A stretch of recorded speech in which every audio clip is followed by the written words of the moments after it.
Hi, everybody. Welcome to Three Black Geeks as we continue this bird cold high cinema month.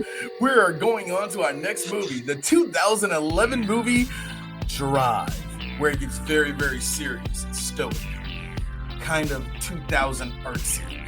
Remember, everybody that's listening to this podcast, like, comment, subscribe, hit that notification button. Please visit us on Three Black Geeks. Please follow us on X, Facebook, Blue Sky, Instagram, TikTok.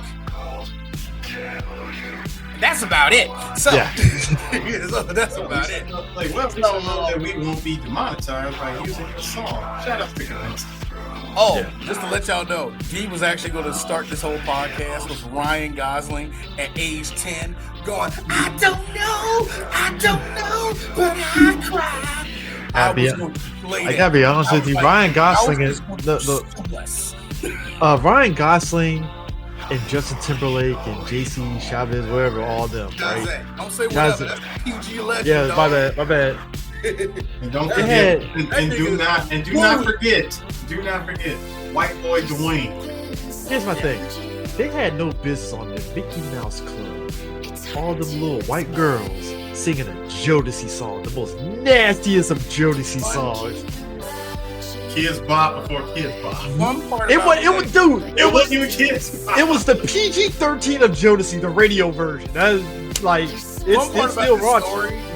Is that JC had to teach Justin and Ryan how to sing black. Yeah. JC, to his credit, is one of the main reasons why Justin Timberlake became a star. And JC had to teach both of them how to feel soul. Like, Justin can do it now, but back then it was like, yo, no. What is You know what I mean? It was like, yeah, I'm chilling. No, I'm chilling. You got to do it right. God, were any of you raised around black people? No. Yeah, God, I'm the opposite. That's how that was. Was he Laurel PG or was he like? Bowie. Oh, yeah, that's about Bowie. Right. Nah, I think it might be. But real talk, when it comes to most white people for PG, I always say Laurel Bowie. That nigga could be from Marlow Heights for all I fucking know. It's like I go to the Iverson Mall with the cookies. All of y'all showed up. Like I went to Iverson Mall with the cookies. Great. You know what Iverson Mall is? Like, no, you don't. You still got the giant cookie down there. This my nigga. Nah, man, I'm trying to get some snickerdoodles, man. But nah, that'd be hilarious if I actually. If we ever see JC, I'm gonna ask that instantly. When last time he had snickerdoodle at Iverson? Yeah, he does this. Like, that's a PG nigga. That's a PG nigga right Was there. this the time period where we were getting a lot of movies like Drive, where it was like vintage? I mean, like neo noir movies. I guess urban neo noir. Yeah. I call this the style this is one of the styles that millennials kind of cop for ourselves. From the color scheme to the stylistic of the movie to even the soundtrack. This screamed my generation. It was very 80s. It was 80s, but it was all new. And that was something that we were kind of chasing during this time frame in the 2000s. It's a sci-fi movie, but work with me on this. You said sci-fi? Yeah. The Wraith. Oh, okay. Just the vibe of this movie, where the way it was filmed and stuff, it had that kind of like sort of like visual tone to it. Because that's why I was like, it feels very 80s, just in the looks. And I've been to LA, so a lot of the familiarity that you're seeing in the movie, I'm like, oh, I actually been over in that area before. To go to what Era said, he used the term noir.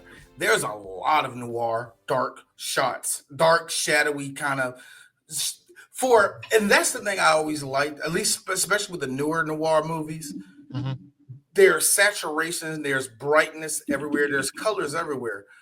But when it wants to go dark and have the shadows pretty much tell the story with it, it works beautifully, man. And combine that with like Ryan driving down the street and it's just, slight music playing, the soundtrack's not really blaring. And it's just, it's just pretty much him. The shit works. The shit does actually work. It works very well, man. I love it. I mean, even the opening, like I remember actually seeing this because I mean, again, 2011, we were still in that early social media era. Twitter was like starting to take off and stuff, but we had like Any Cool News in those spots. And I remember Any Cool News, they were reporting on this movie at I think Cannes or whatever at the time. Yeah, it was at the Cannes Cannes Film Festival, and everybody's like, "Oh man, Ryan Gosling Drive," and I was like, "Okay, cool, I guess." And then when they played the trailer, I was like, "Okay, I actually want to see I didn't this." like it until Eris told me to watch it. And then when the movie came out, I saw the trailer and all that, and I was like, "Okay." But what got me though was the opening scene of this movie is we finally get a heist movie where we're coming at it from the perspective of the actual getaway driver, the guy that's actually doing that and stuff. Because I think some movies tend to skip over like the people in the group and stuff, but like the actual getaway driver being the focal point was actually pretty interesting because he has a very simple move, thing of like, hey, you tell me the job that you need, we're in and out. I don't know you, you don't know me. We don't talk about none of this stuff once it's done and over with. Just simple, straightforward. In other words, Chris, he is speed running Frank Martin from the Transporter. Yeah. And that's his motive. And also, I'm a fan of the franchise. It reminded me of the video game Driver. Yes. Driver the Wheelman. Yeah. I played the first two. I didn't know they made a third one. I think it came out on PS3 at the time. But they did make a third one. I don't remember nothing about that one. And it was booty queef. But like the first two games, kind of had the vibe of this movie where you're a getaway driver. Jank controls aside in those two games, but like it was a very cinematic video game that kind of had that tone of like you're the wheelman, you're running away from the police, and you're doing all these little things and stuff. And the opening scene of this thing, he's a stunt driver, has his rules set in place, and he's helping out these two guys that were, I think they were getting like plates. They were gonna rob a spot. Yeah. So just him getting the car from his boy, his boss. It was a Monte Carlo, which that was an Impala.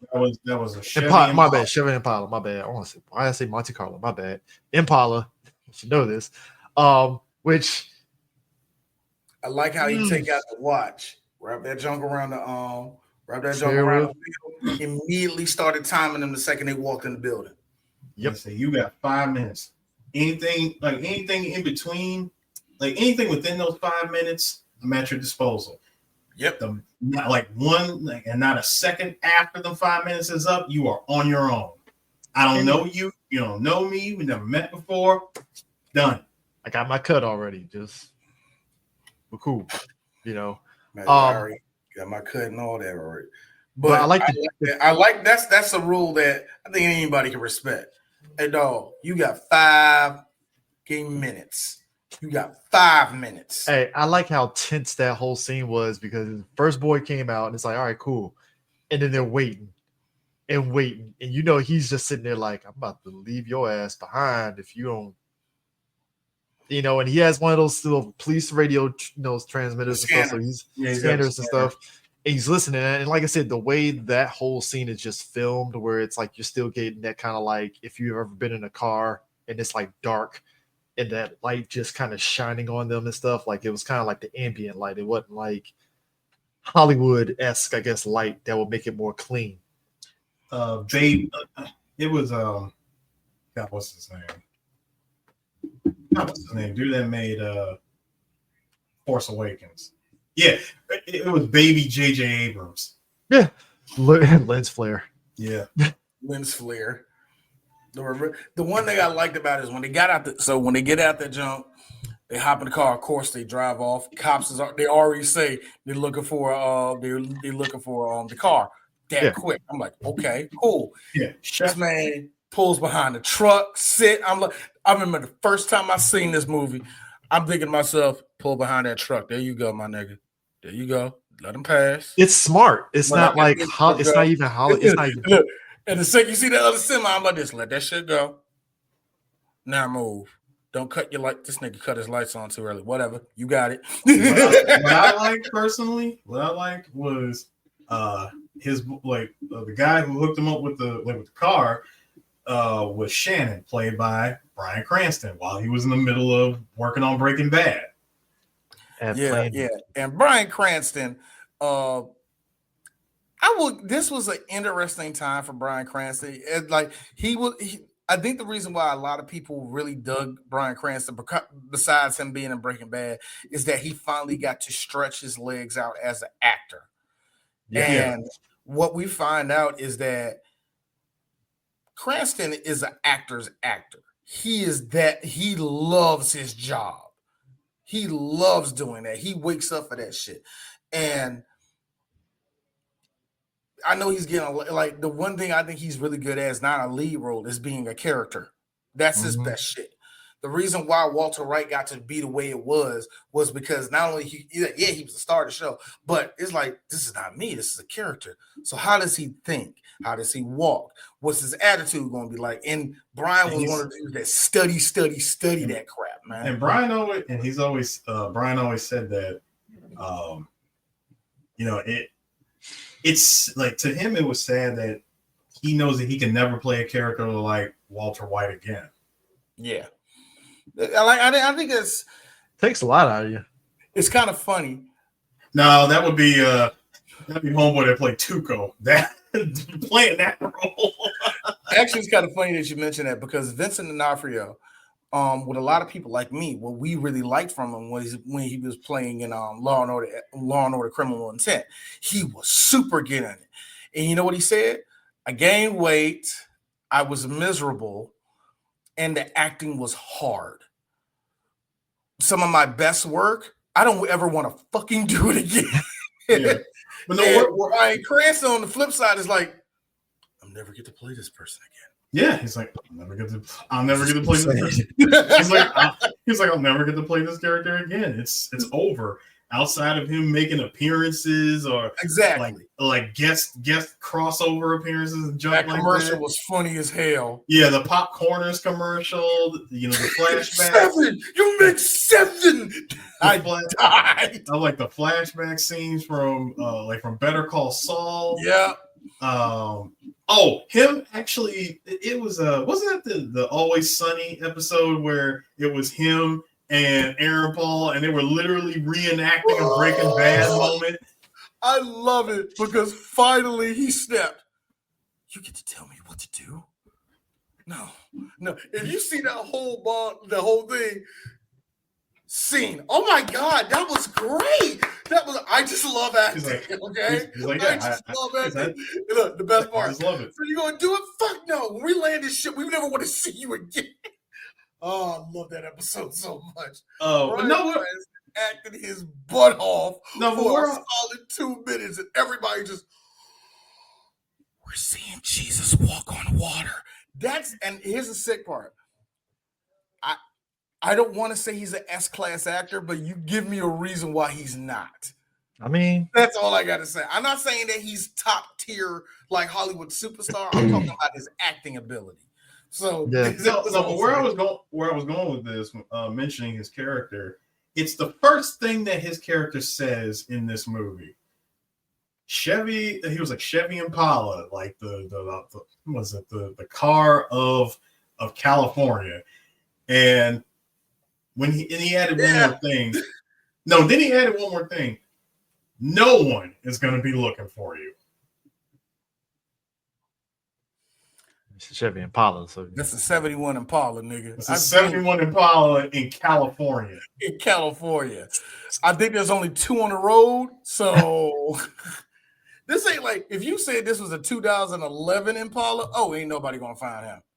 Ain't nobody going to find him. Now, you said that you got this nigga in a box. Impala? Nah, dog. Back when cars meant things. The thing that gets me also, Eris, is when he was making cars came from a proper nation. Yes. Here's the funny thing. There are probably 2 chases in this movie. Mm-hmm. And with both of them in here, you know what I say? And I know how Eris is, but I know what Eris is deep inside. He likes cars like me. Fucking Detroit sound. Good Lord.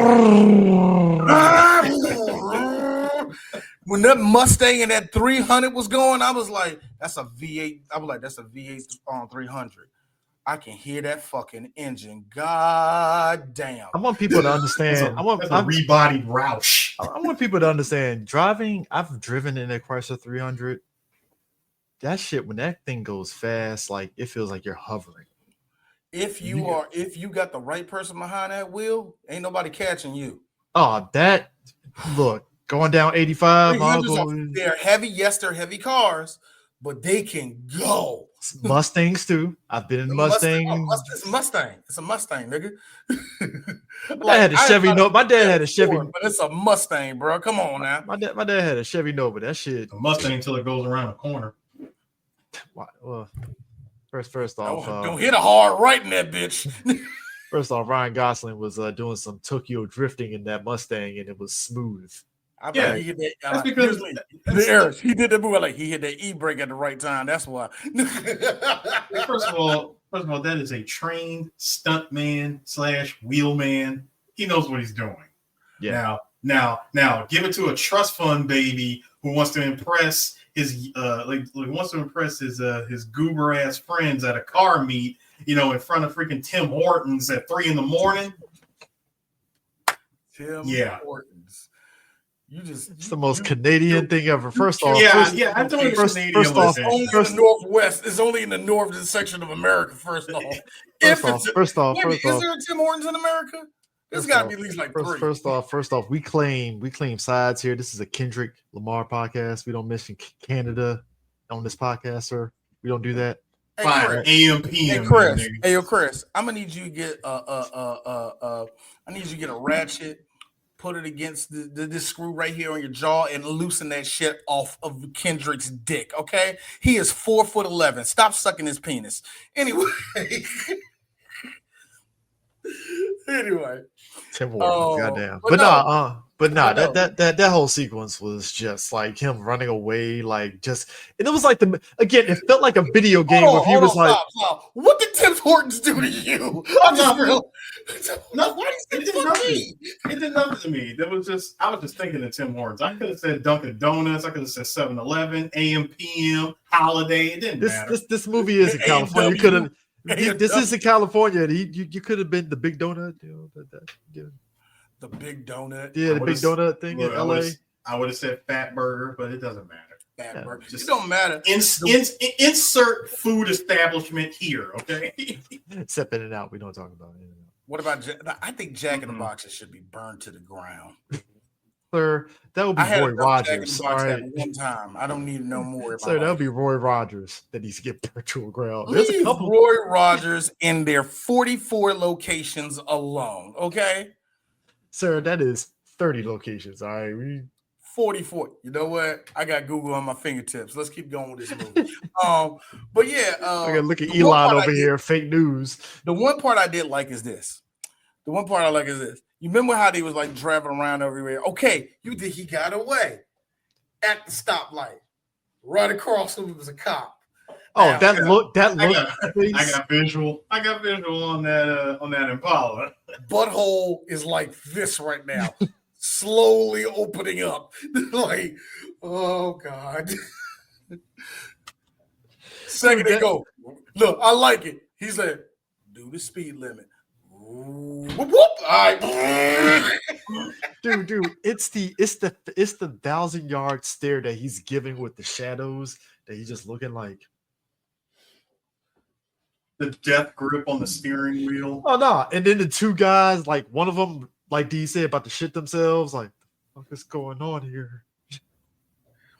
Now, the one thing that got me was, and the helicopter too. I ran a helicopter. Hold on. Hey, Chris, how many? I said 44. How many did you say? Shit. You said 30. You said 30. I said 30. You said 30? Yeah. Actual retail price, I would win. It's 38. So I'm close. That was a good guess, though. 30? That wasn't actually that bad. We were both right in a way. Anyway, But I like the whole time. I'm like, why is you playing basketball? Like you got the game on at the same time. Look. I like listening to the Nationals on the radio myself, but nigga, you have priorities right it was now. It was the Clippers, not the Lakers. The Clippers. Ew. Hold on. Kobe Bryant is still playing. Ew. You're listening to the Clippers? Now, here's me. Now, that's why I say you listen to the Clippers. Blake Griffin comes in with a monster jam. Here's me. That was the Blake Griffin era. It's the Blake Griffin era. Him and CP, we were killing niggas. But I was wondering why he was playing it. This nigga pulls into the. It was halftime when he went on the heist. This nigga pulled into Staples Center, now crypto arena. Yes, crypto owns that stadium now. Anyway, but he pulls into the stadium. Game's over. Fans are already filing out the game. I'm like, and he son of a bitch. The cops. He ducked the cops. What happened to the other two niggas? I don't know. Good luck on that. They probably escaped. Whatever, it is what it is and stuff. I'm just gonna go with that. It was the casual. Put the thing over. Put the Clippers hat on. Shout out to this movie having the budget, but saying, nah, we're not going to pay the NBA the extra $35 to get an actual Clippers logo. Shout out to the movie for that. I would have did the same thing. That's the level of petty I aspire to. But nah, and then Chris Eris jizzes. I ain't gonna lie. Intro, that's how you do an intro to a movie. You get Kavinsky to play Nightcall, and just let it ride out. The song is amazing even to this day. Like, if anyone who's never heard of it, please look up Kavinsky Nightcall. It's a classic, it's a classic synthwave track. I would say this though too. I think the aspect of this movie too is that how somehow LA is still like romanticized in this whole thing. And I've been to LA at night and stuff. It's definitely fun when you're not ducking traffic, but like that, like everything in this movie, because LA is a car city. Yeah. It's one of those places where it looks very good to shoot car scenes in. And when you play games like GTA and just look at the movies that were done in LA that involve cars and just shoot. We talked about One Heat.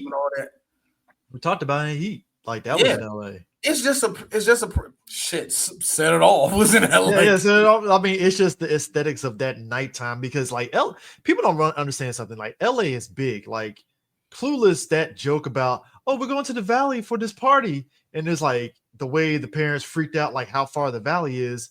Oh, the valley is actually far as fuck. Like, yeah, it's that far. It's like going to Baltimore. Like that's how far it is. Like not Santa Monica. This is Santa Monica. It was on Santa Barbara. I'm thinking of Santa Barbara. But that whole area, like you said, all of that is just huge. It's just wide. It's a wide area. The one show that to me made me want to move to LA, not with the bullshit that was going on in the show, because there was a whole lot of bullshit that was going on in the show, but because it was shot so well, was watching Ray Donovan. Ray Donovan made LA look so fucking cool. From when they were shooting in the hood to when they shooting in that one section of LA that's busted and they need to trail down and gentrify to new, pretty $1 million houses. It was just pretty to shoot, man. Like New York, you have buildings, you have old buildings. There's so much you can do in New York.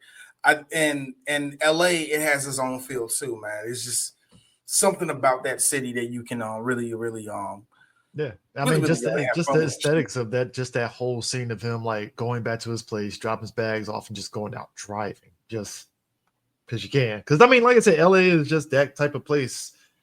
You're in the middle of the night, you drive through, it's just looking around like, wow, this is crazy. Do you know that DJ Sue stuck on the was pretty much gave not just a rundown with Kavinsky, but he was like, I discovered something I never thought I would find, D. It's like the 80s showed back up. and told me open wide. Eris, this is gay as shit. This is not going the way you think it is, D. I meant open wide. My soul open wide. Thrusting. Stop, Eris. So that's pretty much Nice. Kavinsky is nice in Mitch Murder. It's like nice. It's feel and sometimes Nightcall is gateway music to synthwave. It is. There's plenty of what I like to call gateway synthwave, and Kavinsky, yeah, for the most part, is synthwave to me. It's an art style, in my opinion, Eris, that I think cannot be perfected, but a lot of people try and they try well. Mm-hmm. You know what I mean? I think it's something that can't be perfected because nothing's going to sound like 1984. Nothing's going to exactly sound like something that came out of a video store in the 1980s. You know what I mean?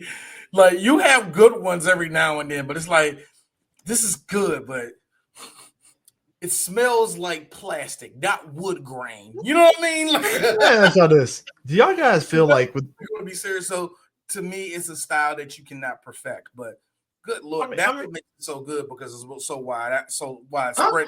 I tend to disagree. If there's one album that just personifies 80s, that would be Michael Glover, aka Miami Nights 1984 Turbulence album, released in 2012. I get what you're saying, Eris. I do. Or the one that came, or the album that got released this year. Sorry, in 2010, Early Summer. But like I said, it's like I get where you're going. I get where you're going with that. But whatever. That's just a difference of opinion. It's not a big deal. But yeah, I think I will give you this, Eris.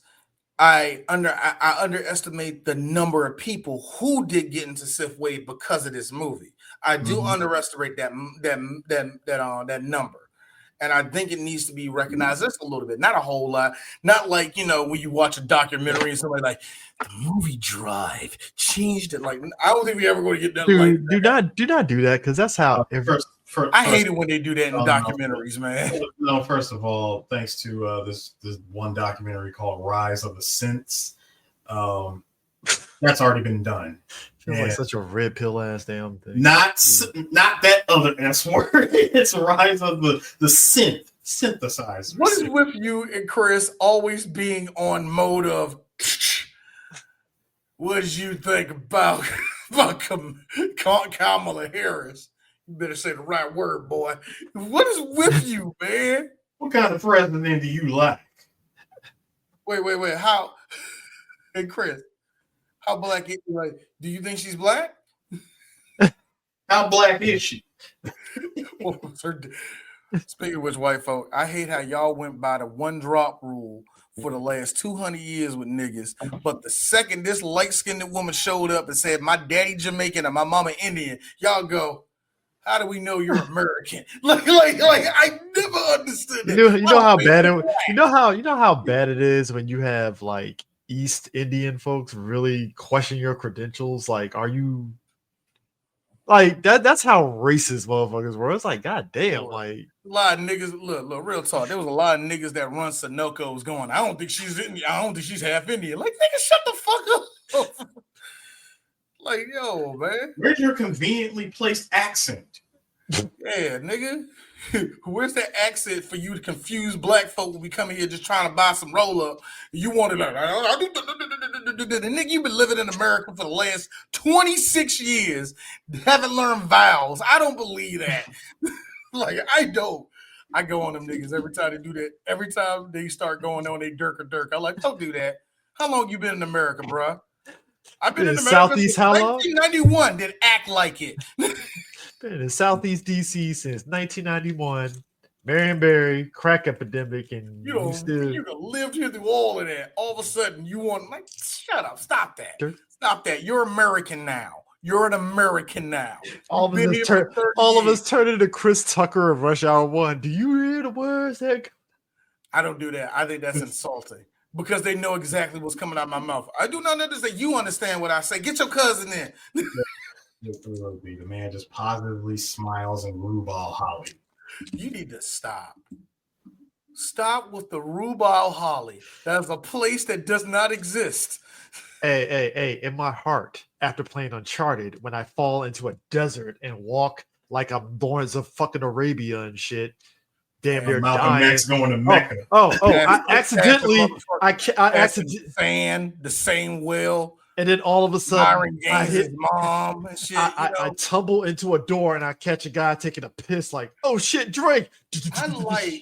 I like how Nathan was dying. And the second he fit in that room, go time. I get it. I like fight or flight, but come on, video game. This nigga ain't ate in 2 days. He had water. Didn't have water. Salt water don't count. Man was walking through 90-degree weather just to fall. That's a 4-degree nights. No way in the world you in the desert. 4-degree nights. No water. In the desert, no water. That makes no sense. Whatever. Didn't eat the lizard. Could have ate that. Whatever. But anyway. But that's when, like I said, we finally get to see this dude in his day job, which is being a stuntman. Which old school stuntman. Is it old school stuntman? I think stuntman to me is just stuntmanning. Get in the car, make a tumble. We're gonna blow this building up. We're gonna have you on an apparatus. It all kind of like, they all kind of run into each other. Outside of the ones who got to do learn martial arts. This is old school stuff. Really different. No, dude, this is old school stuntman for real because man puts on a whole rubber mask. Oh, the rubber mask. They still do that.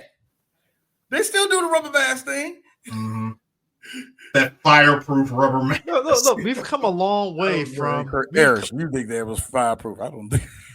We've come a long way from the era. We've come a long way from the era of Eddie Murphy getting thrown out of plate glass and he looks like Jim Brown when he lands on the ground. Eddie Murphy goes from 28 years old to 41. No. Here's the best part. Eddie Murphy getting thrown through the freaking plate glass window in Beverly Hills Cop 1. When he's getting carried, his hair looks like Chris's. When he gets thrown through the window, it looks like mine.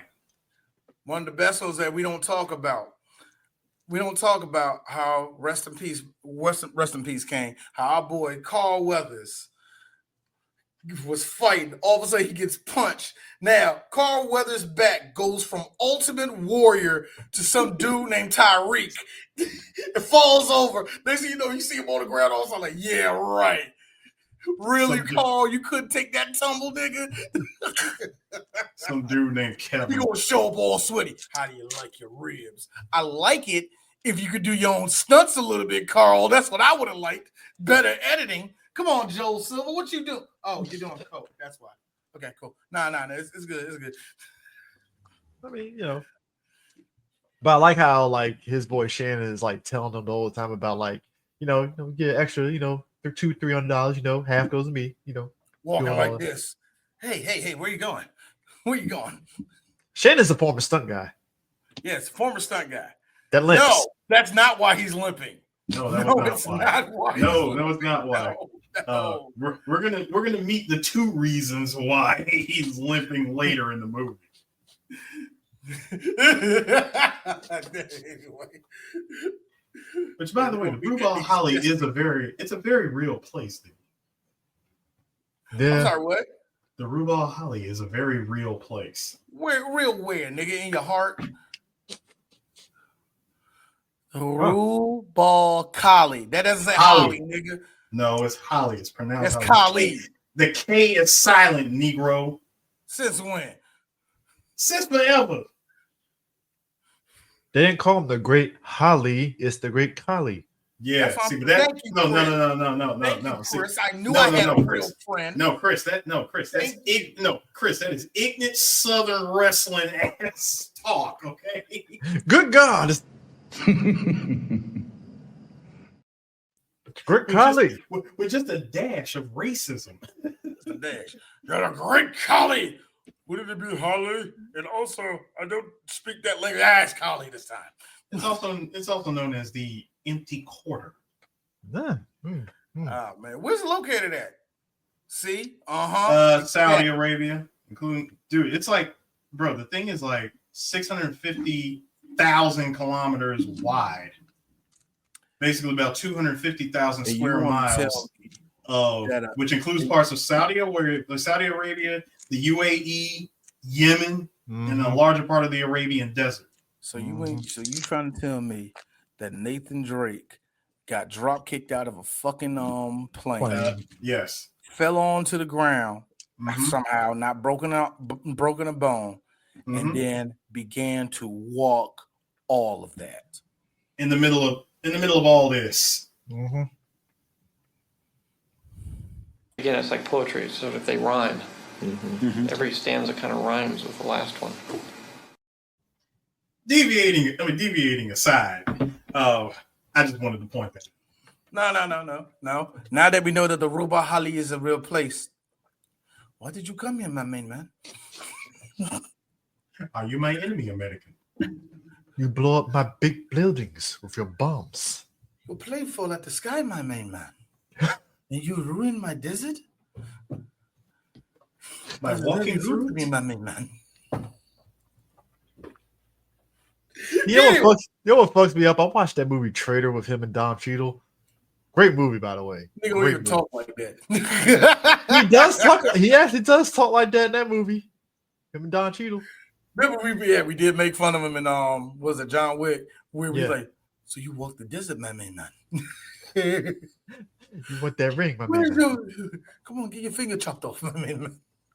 Aaron's had me rolling the fourth one though, but he was like, "Yeah, I don't have your wife's ring, dog. Like, it's gone. Ring. He's gone. It's gone." John just said, "All right, cool." Like, all right, well, yeah. I might have let you go if you had it. There was an 85% chance that I was going to shoot you anyway. I mean, look, but by you telling me that it's gone after I just gave it to you, you were this close. You went to finish line. Sorry, wrong. Aaron, will you do that? After I just gave it to you. Hey, Aaron, here's your boy over there. Why are you putting up gang signs, my man? Anyway. Lovely. Stand deliver, dog, you know. Oh, yeah. Anyway, gentlemen. We are introduced. It's a Gen X joke right there, kids. We're introduced to Ron Perlman playing a Jewish gangster. What was the line? No, the line that he told the other guy, Al Brooks. Al Brooks. He was like, we used to eat that chink stuff in my. He's like, this man said eating. He said you eat chink food like they say eat chink food in an Italian restaurant. Well, what's a Jew doing like owning a pizza parlor? It's like, all right, Spike Lee, Jesus, racially charged. All right, that was Al Brooks on that one. I love the fact that shit that owns it. No, I love the fact that shit was 1-for-1. I'm like, you know what? You both scored on each other. You a Jewish nigga named Nino. Get out of my face. This white on white violence is just delicious. All right. Love it. Personified. Now kiss. Please keep going. Hey, Ron Perlman delivers. Look, Ron Perlman to me, I've loved them since Beauty and the Beast. Yes, I watched that show. All right. Great actor. I liked him since the Isle of Dr. Monroe. No, I didn't. That's bullshit. Anyway, go ahead, Chris. That movie is shit, by the way. That movie is some shit. But you know what's the best part about it? Val Kilmer losing his mind is one of the greatest things ever in that movie. And Ron Perlman looking like white Rafiki.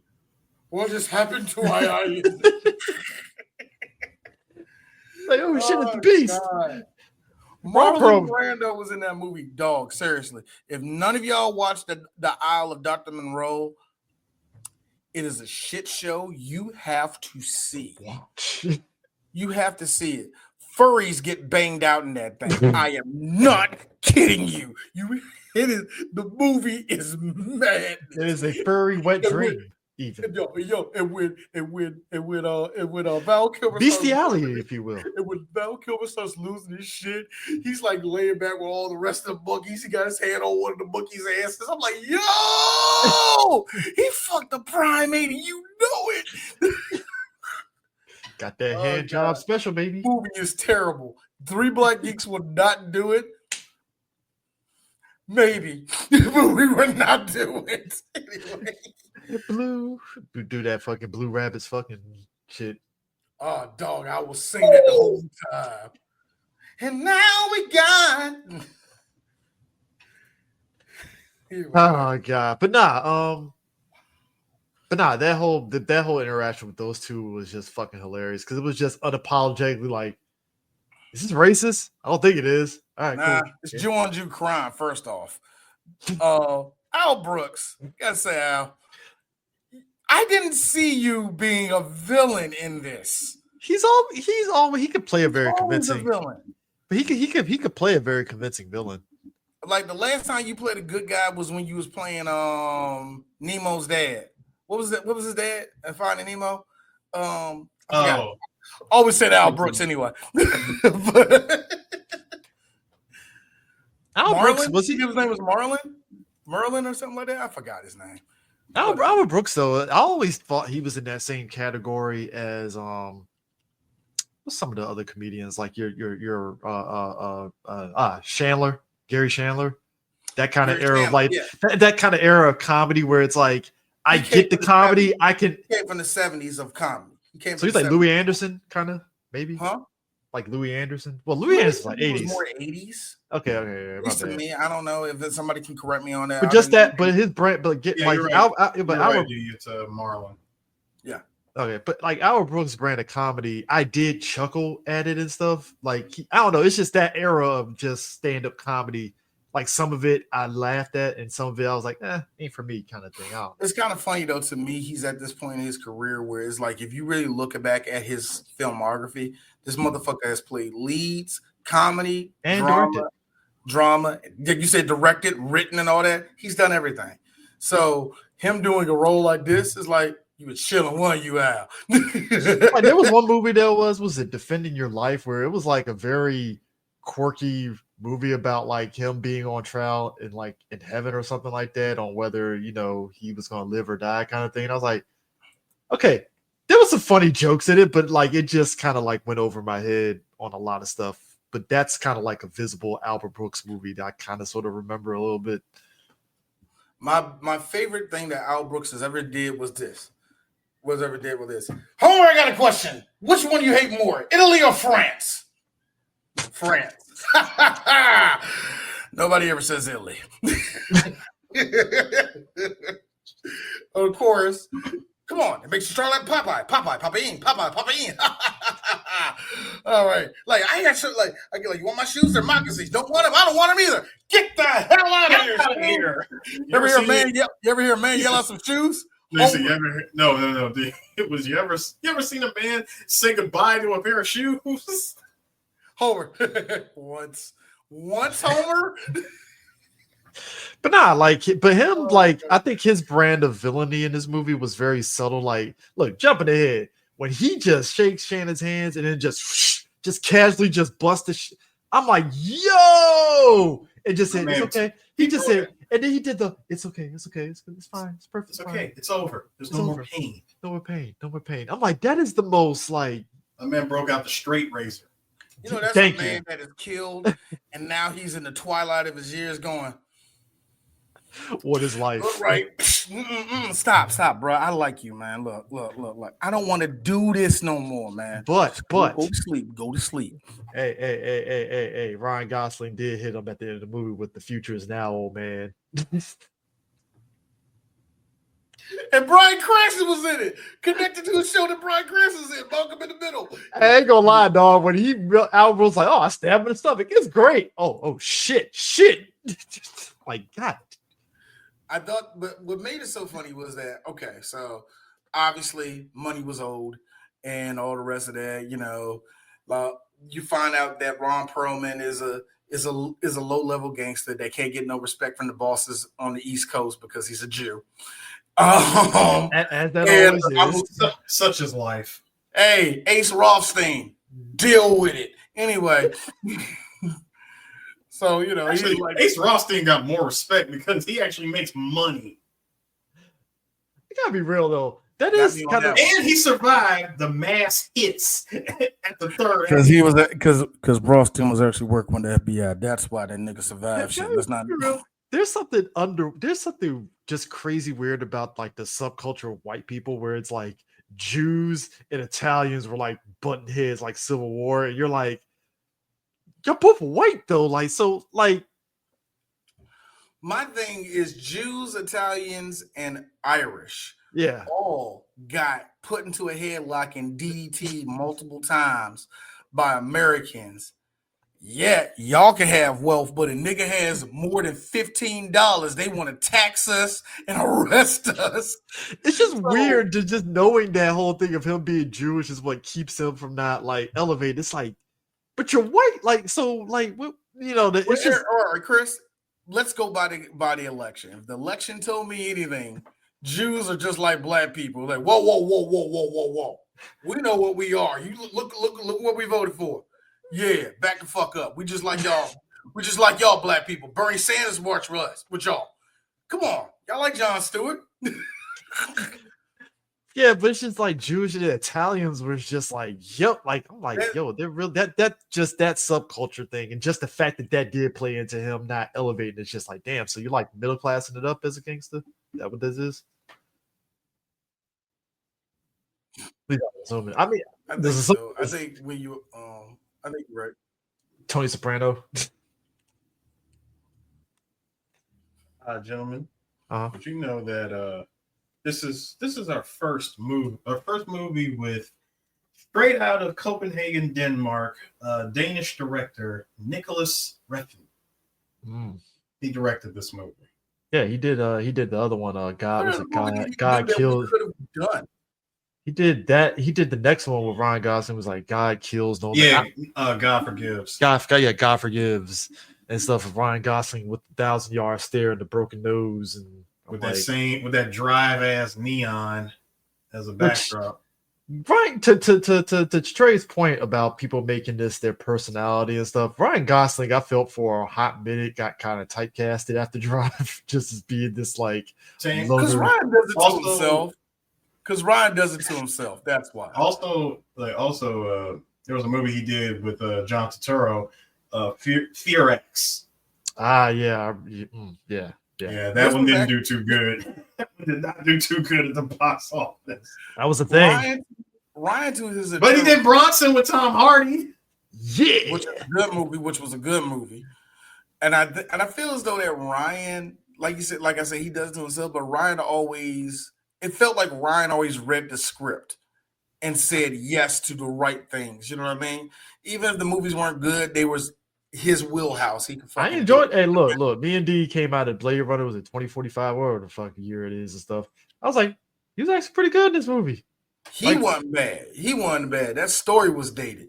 Yeah, very dated. But like even some of the other stuff that he does, like I feel he's leaning into that whole Drive archetype. Because I just watched that movie, The Fall Guy. That's actually a really good movie that he's in that with him playing like a stunt guy in that film. But he didn't say much in that either. Yeah. And it just feels like he knows where he stands at, like, I'm a fine actor. Like, cool.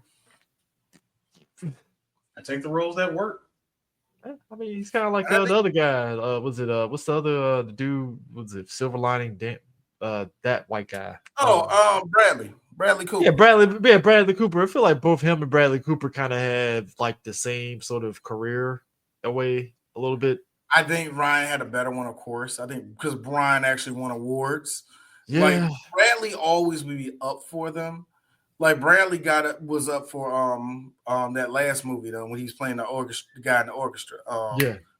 I forgot the name of that, John. He was nominated for it too. Forgot it. But anyway, Maestro. Maestro, thank you. Yeah, Maestro. Yeah. I really lost the damn title in my head.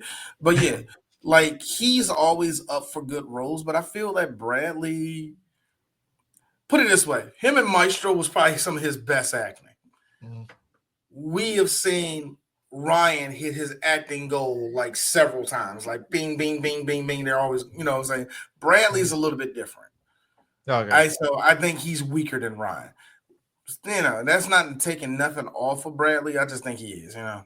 Yeah, I mean, it is what it is and stuff. I mean, but but making the folks making the movie, their personality. D brought it up like offline where we were talking about it, where it's like the movie's not Red Pill. The only reason why I mentioned Red Pill, and this is for other the movie people. Was not Red Pill at all. No. And look, only reason why I did that, and other people that might have the same idea that I had, listen up. It's because when we see the starter packs, I'm a lone wolf starter pack, or don't cross me if you're not loyal starter pack, or whatever little dumb bullshit, you'll see the driver show up. Yeah. You'll see him right there with the toothpick in his mouth, or him turn around with the scorpion on his back, whatever it may be. And that's the gateway drug into listening to Andrew Tate. Pretty much. I'm a man. Yeah, like it's like, now that you got your own personality, it's time to be a man. I got a question. No, it's very simple. It's very simple. What color is your Bugatti? I don't have a Bugatti. That's your problem. Bugattis are piece of shit cars, by the way.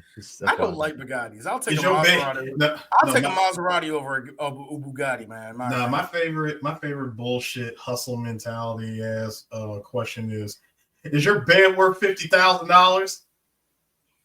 Why are you sleeping in it?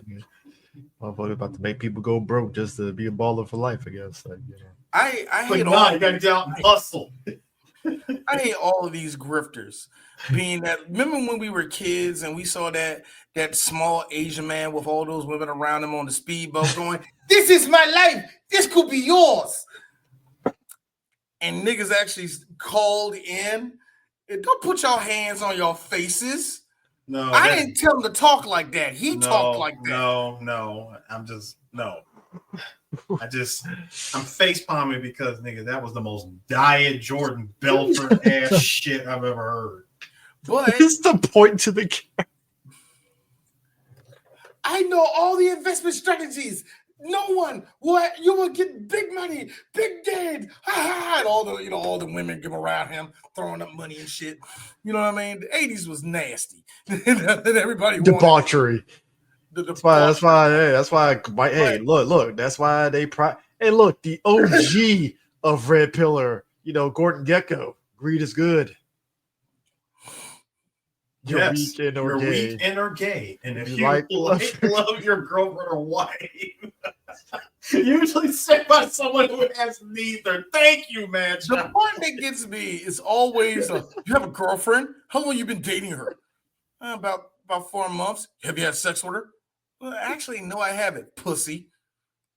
And that's the problem. The whole relationship needs to fall. If we don't have sex within the first 18 hours, no relationship. And then after you have sex with that one, you need to find another one and have sex with her in the next 12 hours. Concurrent, you see. Come on, I do this all the time. And I don't understand why it's so hard for you guys. Here's the one. I wake up, I go to the gym. Here's the one thing that they don't bring up. With no muscle definition in here telling you to go to the gym. All this talk, and not one time does the word condoms come out their mouth. Hey, Chris, all this talk just for you at the end, just all this talk for us to get to the end of all this, for you to ask me for my credit card information. That's the problem I have. No. I'm asking for your credit. I'm asking for your credit card information. So you want to learn how I do what I do? Join my course. Yeah, here's what I'll do is I'll watch the infomercials, get the little 5-minute prep time, and then that's it, But today it's join my private Discord. We'll have a Zoom call. Say, fuck you, Baltimore. I'm gonna show you how to make money. I wish I could fill words of life like these guys, man. I wish I was that much of a dirtbag. Man, hey guys, I really wish I had hair on my chin like that. Look how that's hair. That's hair. His hair is. That looks very. Are you I smell pork products around us right now. This nigga still eat chitlins. I swear to God, man, that nigga look like he still eats chitlins and enjoys them. First off, 'tis the season, folks. Myron looks like he fuck bitches weird. Just like he humps like do this little No, like he he's did like something wrong. he's like he's like Wendell Pierce and Waiting to Excel. You're not gonna put that Go back on to Wendell try. Pierce. You're not gonna put that on Wendell Pierce. Papa Cup, you're not doing that. You're not doing that. Man. But Drive though, there's a society of we live in a society, guys. We're white guys. We're really that Drive personality, the toothpick, that's what I meant to go to. When it comes to Ryan Gosling's character, he's more of a Batman archetype. He's stoic, he doesn't talk much. He has his own set of rules. Whether those rules cross the line or not, it's a set of rules that he stands by. He will defend people that he loves, and he wants a better life. But and this is where D says boo to the symbolism, but I get it. He can't say no to the nature that he is. No, Scorpion on his back, the scorpion who stings the frog when he tried to cross the river, and you're like, why did you sting me? And the scorpion goes, it's in my nature. I'm a scorpion. That's what I do. So in the case of him, I'm a bad guy. What you want me to be? And that's something that every man can respect. On a level of men, I ain't talking about women in this. I'm talking about us men. We hear stuff like that, and we're like, I ain't gonna lie. That, bro. I love Driver's Henry Hill. I love Driver's Henry Hill moment with the hammer. He busts my man's hand, and just there's nothing like a man. He gave him the Tangier special. There's something wild about a man demasculating another man around a bunch of women and shit, because now the women ain't gonna take that guy seriously anymore at all, period. Sir, it's a man being completely emasculated in a vast ocean of titty. Oh, yes, because that silence from them looking down like, yeah, you ain't gonna ever call me bitch again. Like, that ain't happening. Which makes me look at them and go, well, wait a second. You mean to tell me you would still have the same stoic ass attitude if you took a Stanley to your freaking hand? This episode is brought to you by Stanley. Stanley, the quality. Hey, look, dog. Hey, Denzel got... my bad. I'm sorry, I ain't Black and Decker. Look, Black and Decker. You want the handle to snap on you in a year and a half? No. Hey, look. Denzel got busy with a Stanley Hammer and Equalizer when he got that girl's wing back. So, I mean, I'm just saying, like, and wipe the blood off and put it back on the shelf too. Like, bro. Wipe, hang it up. Some smooth ass shit, like goddamn. That look when he put it up, like you inconvenienced me, my moving this motherfucker. but yeah, I can respect that. I was like, it reminded me of because instantly it's like, well, D, you have your favorite hero that does that. Yeah, Kiryu Kazuma is a pure example of that too. Walking around silent, can kick anybody's ass. But you know what brings him joy? Get up there, Kazuma. I didn't know they were. Let me tell you something. If you ever want something that's de facto Kazuma Kiryu, play the opening of The Man Who Lost His Name. That whole opening is peak Kazuma, just smoking, just in the bar, drinking. Just that whole shit right there. That's one of the best. Watching his ex-girlfriend from afar. Yeah, I know, right? Knowing that he could be in the same room with her and will never break that silence of. You can't. Why? I gotta watch you from the bar. D had the best meme. Never be a thing. Girl takes off jacket and Kazuma's like, nah. So she found, hold on, real quick, crash course. The girl that Kazuma was dating and chilling with the whole time was actually a spy. Yeah. Homegirl felt bad because she actually fell in love with Kiryu. She takes off all her shit, titties hanging out, all like, you can have me, Kiryu. Oh. No. And she's like, and he just walks out like, yo, Man, shit. Let's go. She says you can. She says you can have me, Kiryu. Well, that was a load of shit. I gotta have sex. Ew. That's gay. Like, nah, I know who you are. I'm not touching. I'm thinking about Nishiki all the time. It's crazy. But one of my favorite mangas that I actually read was actually Old Boy. I read the original Old Boy manga, and I got to I didn't get to the last volume. They didn't have it there, but I got there, and I read all of it. It was some straight up bang your girlfriend for 5 hours and just sit in the bed. Manliness. That's what the type of. Oh no, you talk about Duke Togo and Queen Bee. Dick Togo's another one. Yeah, he don't even talk. But it's the same thing when you have a stoic character like that and don't say nothing. I mean, like pure think about it. Batman's a pure example of that. Fist of North Star, fucking Kenshiro, same thing. Kenshiro's the same way. Kenshiro's actually a. Can I say this? And this is not taken away from his manliness. He's more of a sad boy to me. Yeah, like, I mean, his girlfriend taken from him. Like, and this is left for dead. Yeah, it's like this. What type of rap do you listen to? Polo G? Really, nigga? Why? Because he speaks my life. Every song is about a homie dying or how he can't trust nobody. Every time I walk out with the niggas want to kill me. I mean, the man had his full resurrection of Jesus moment by walking in with that full beard and completely hooded and covered and shit. Which, by the way, Chris, I was mad as hell when they cut it off of him in the video game. I'm like, nah, you could have kept that thing. You could have kept it. We could have rocked it. I gotta find the skin for it, man. We could have kept that. No, but the driver, that whole aesthetic of like this tough guy exterior, like just he's not even a tough guy though. He's a sensitive tough guy. He's a sensitive tough guy. It's like, but I think it's also fight or flight because just him. And hold up, and that's something I read also. Somebody made a thing about how his character was the perfect blend of masculinity and masculinity being sensitive. Yeah, and he's right. This character is the perfect blend of what you want in a man. Somebody who's super tough and somebody who gives a fuck. Yeah, I mean, he sees Oscar Isaac. I mean, he sees Oscar Isaac. Given the timeline of when this movie came out, you would think of him as, so this guy would be Drake if he actually punched somebody. I was actually scared you was going to say this. Oh, so he's actually, don't say woke. No. I was really thought you was about to say woke. No.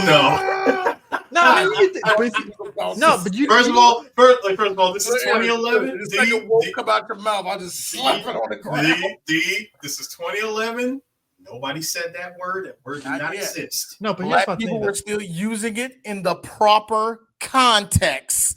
But it kind of goes into something too, because you remember this was also that time where there was this thing where people were kind of feeling some way, like the MCU at that time had like all the fighting scenes and stuff that people liked, but like there were people always like, when are we going to get the action movies? And I think around this time with Expendables 2 had already dropped at this point.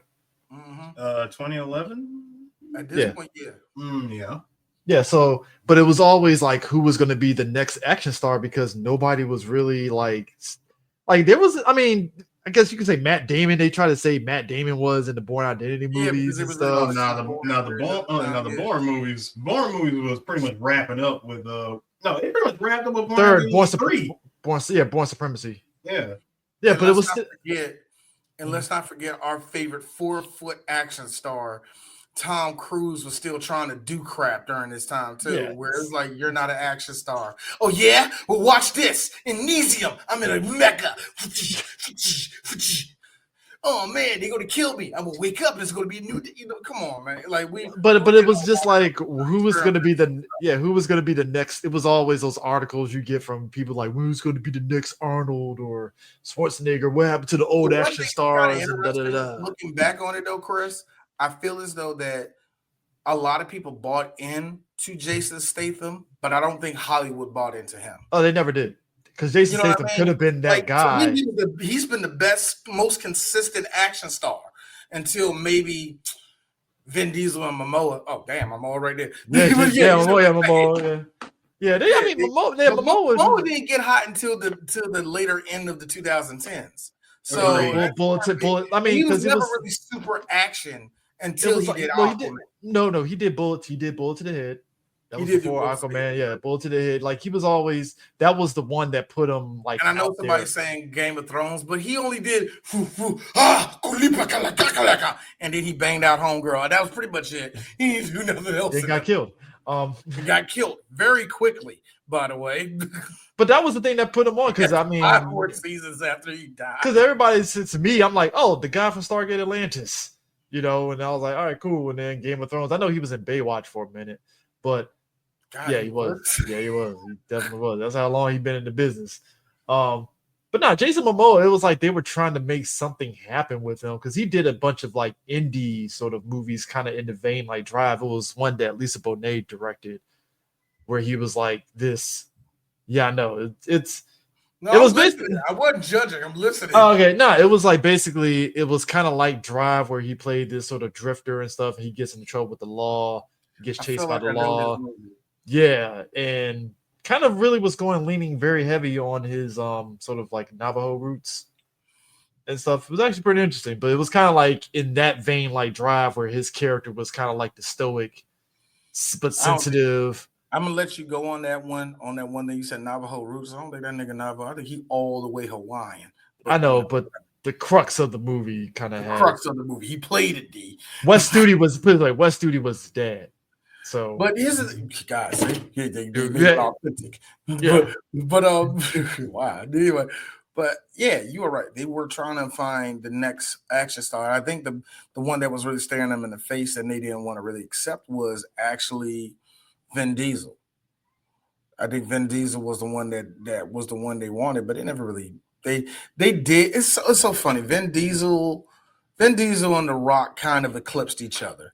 Yeah. And I don't like it because Statham is in third place. Like, hey guys, what's up? Like Vin Diesel been doing this since '99. Yeah, and now it's got to the point where people are like, hey, you weren't that great. It's like, yo, that's messed up, man. But like even with like he did it to himself. He actually look, let's keep it real. Vin kind of did that to himself by sticking to one series. He kind of did that to himself. So. But Gosling was kind of like his way of doing action. He can do like the goofy action buddy stuff, like I said, Fall Guy, the one that he did with Russell, the one he did with Russell. Nice Guys. I love that movie. Nice Guys, or even like the Gray Man that was on Netflix. It was kind of that kind of same sort of like it's serious but goofy kind of thing and stuff. It works on that. He can do the super serious stuff, but I think like when he kind of fell in line with the sort of like action comedy kind of thing and stuff, that's his wheelhouse that works out for him. I think you ain't lying. That's really what worked for him. But like I said, this was still during that time where he was still trying to figure himself out. Not him. He was looking for roles. Yeah. What can I act? What can I sink my teeth into? And what can I actually, build out of it and all the rest of that? And that's, that's pretty much what, really what did it for him when he finally found. We ain't what he finally found it because to me he's been doing solid work since probably the mid 2000s. I mean, he was in Remember the Titans, man. That's what I'm saying. He was a liability at cornerback. He was a liability. When they finally when he broke out of the Disney on circle, he got the fuck out of it. Oh yeah, he did. I think this is the movie that probably did kind of get him out of it in a way, if you think about it. I don't know. I think it'd be that other movie where he was it The Notebook. Probably. Here's the thing: the Disney, like all Disney kids, don't stay in Disney all their life. That's number one. Like even with Raven going back to Disney, she's like I get Raven Simone. Princess Diaries chick, she going back for a movie. Yeah, Anne Hathaway ain't really broke off of Disney. She was always been a Disney kid. She tried. She did run away for that hot minute when she was in. Oh yeah. She did. But Anne Hathaway is like one of the other people that just stayed away. But Ryan, I'm pretty sure he did probably do one Disney project in the last 10 years. I'm pretty sure he did. Yeah. Or something adjacent to Disney. But yeah, anyway. I mean, because it's kind of like when he did this movie that came out 2 years after this movie, Gangsta Squad, where he kind of tried to do that same driver sort of like persona in that movie and stuff, except just in 1930s and stuff. I feel like Which- Gangsta Squad just didn't work. At the end of the day, it just didn't. They try to make it stylized like the Untouchables, and I'm like, yeah, but like, no, You just didn't work. you don't have a Sean Connery. I'm sorry, like It's only when they got the Sean Connery. It's just that it didn't work. I think it was it gave off the idea it was going to be bigger than what it really was, and just didn't turn out to be much of anything. Hey, Sean Penn's a villain because he's always looked like a villain. Of course. So how you liking this this romance of I'm not saying much, but I'm clearly attracted to you type of bullshit. Look at the hairstyle. Look, the hair says it all, sir. That is what on both of them? No. First off, Ryan has always had that hairstyle in like every movie. Let's be real. But she has the single mom hair. You know, Single mom. You ain't lying. The single mom hair. Oh, I see. I see. Sorry about that, gentlemen. I see we got into the part where the driver meets Earth 199 Meg Ryan. Yeah, I'm sorry, sir.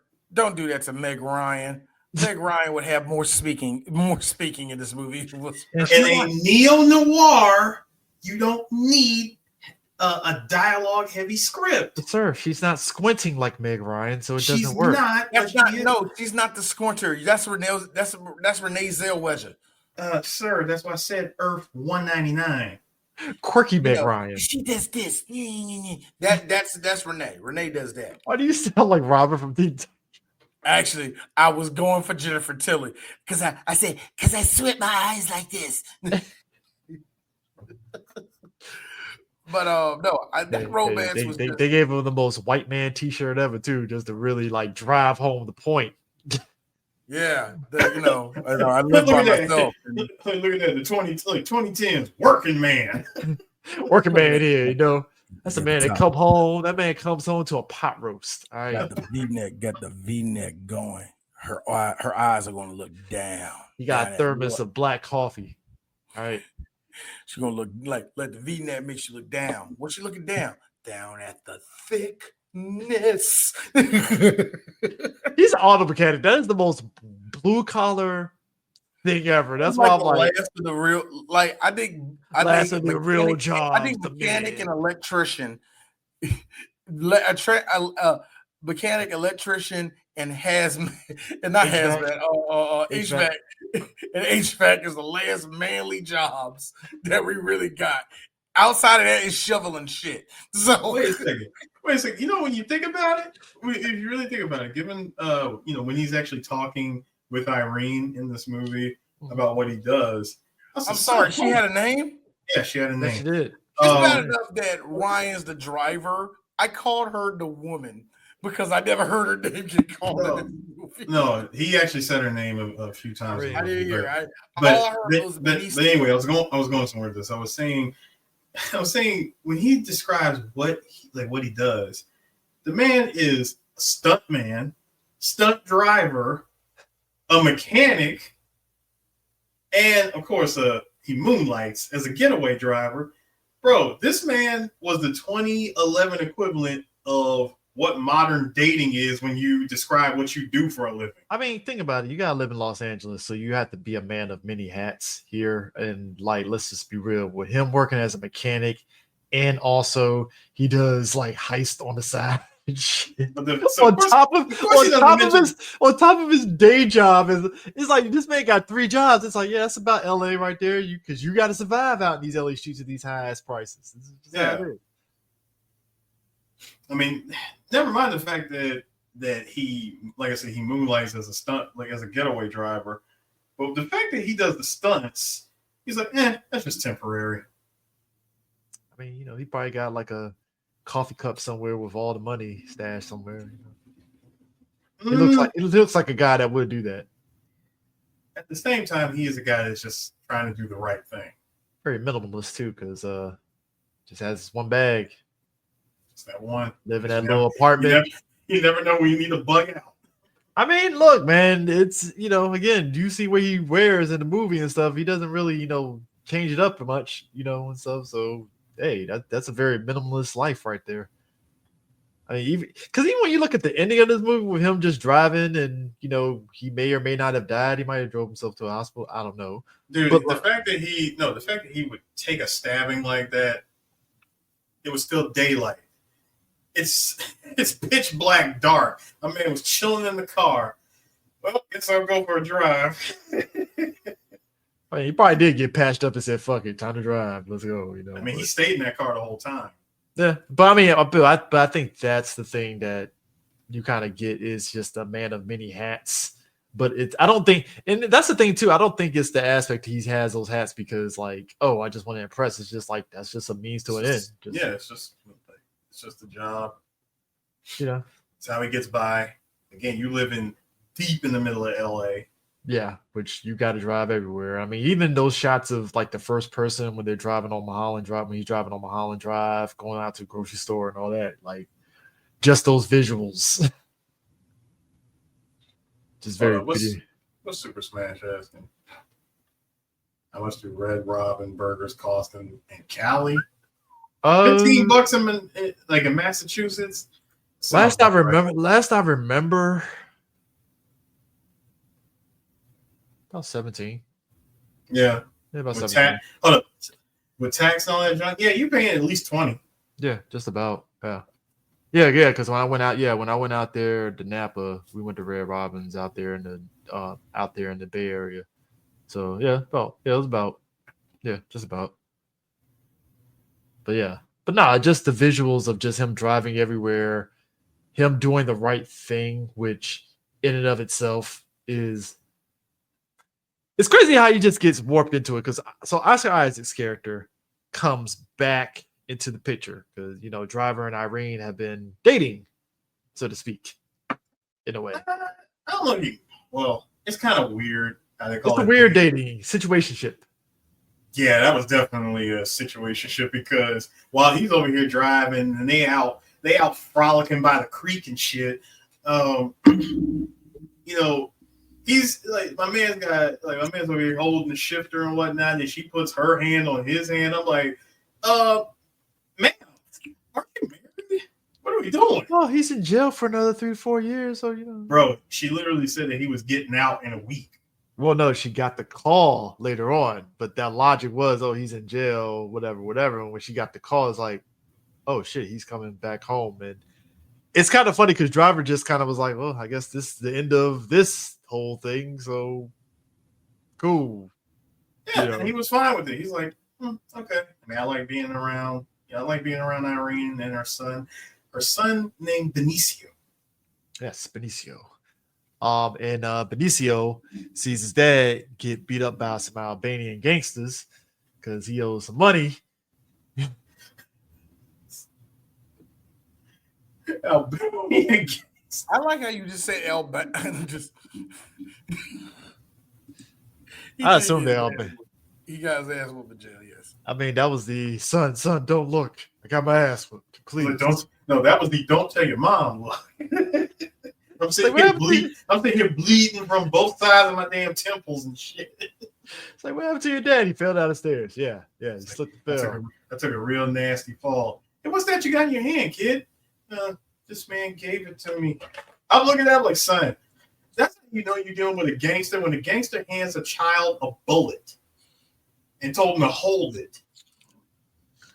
Hey, man, he was getting juggled by some bullets later on. So yeah, and of course, Driver knows. We're about to turn your dad up real. Hey, kid, we're about to turn your dad up. Go over there real quick.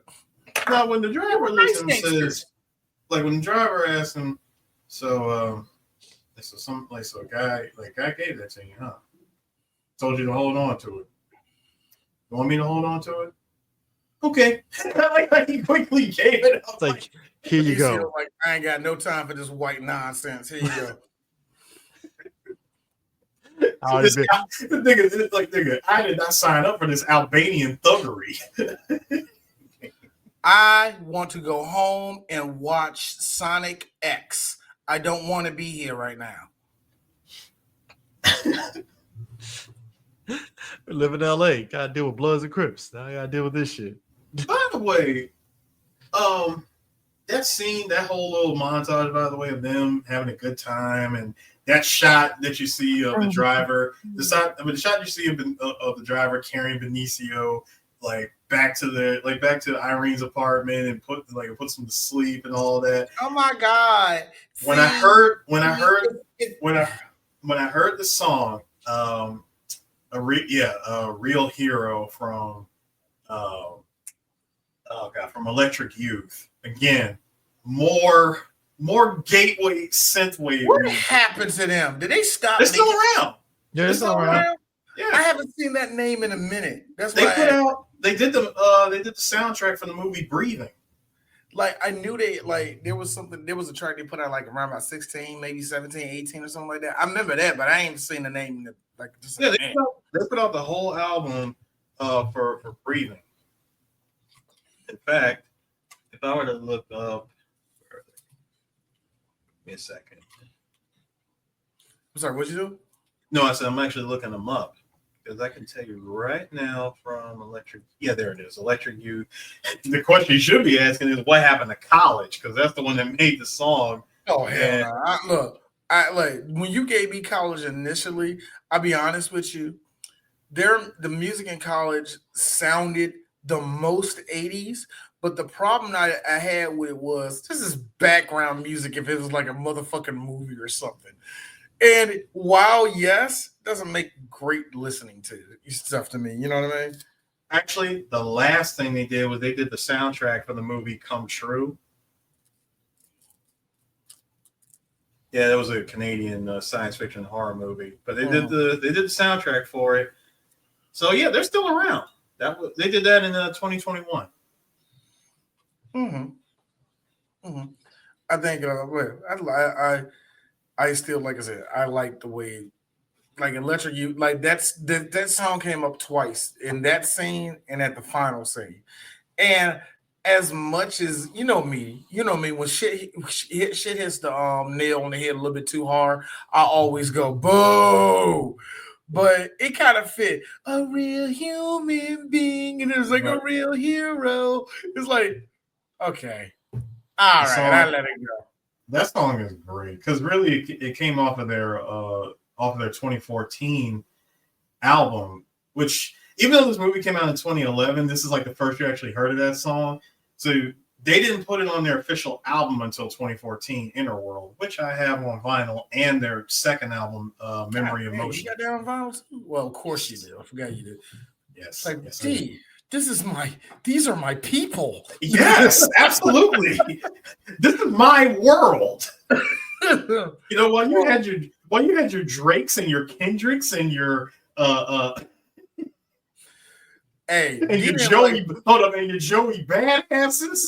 I'm in the world of synth. All right, Aaron. As a dude that doesn't listen to Joey Badass, but I deeply respect, that was a good move.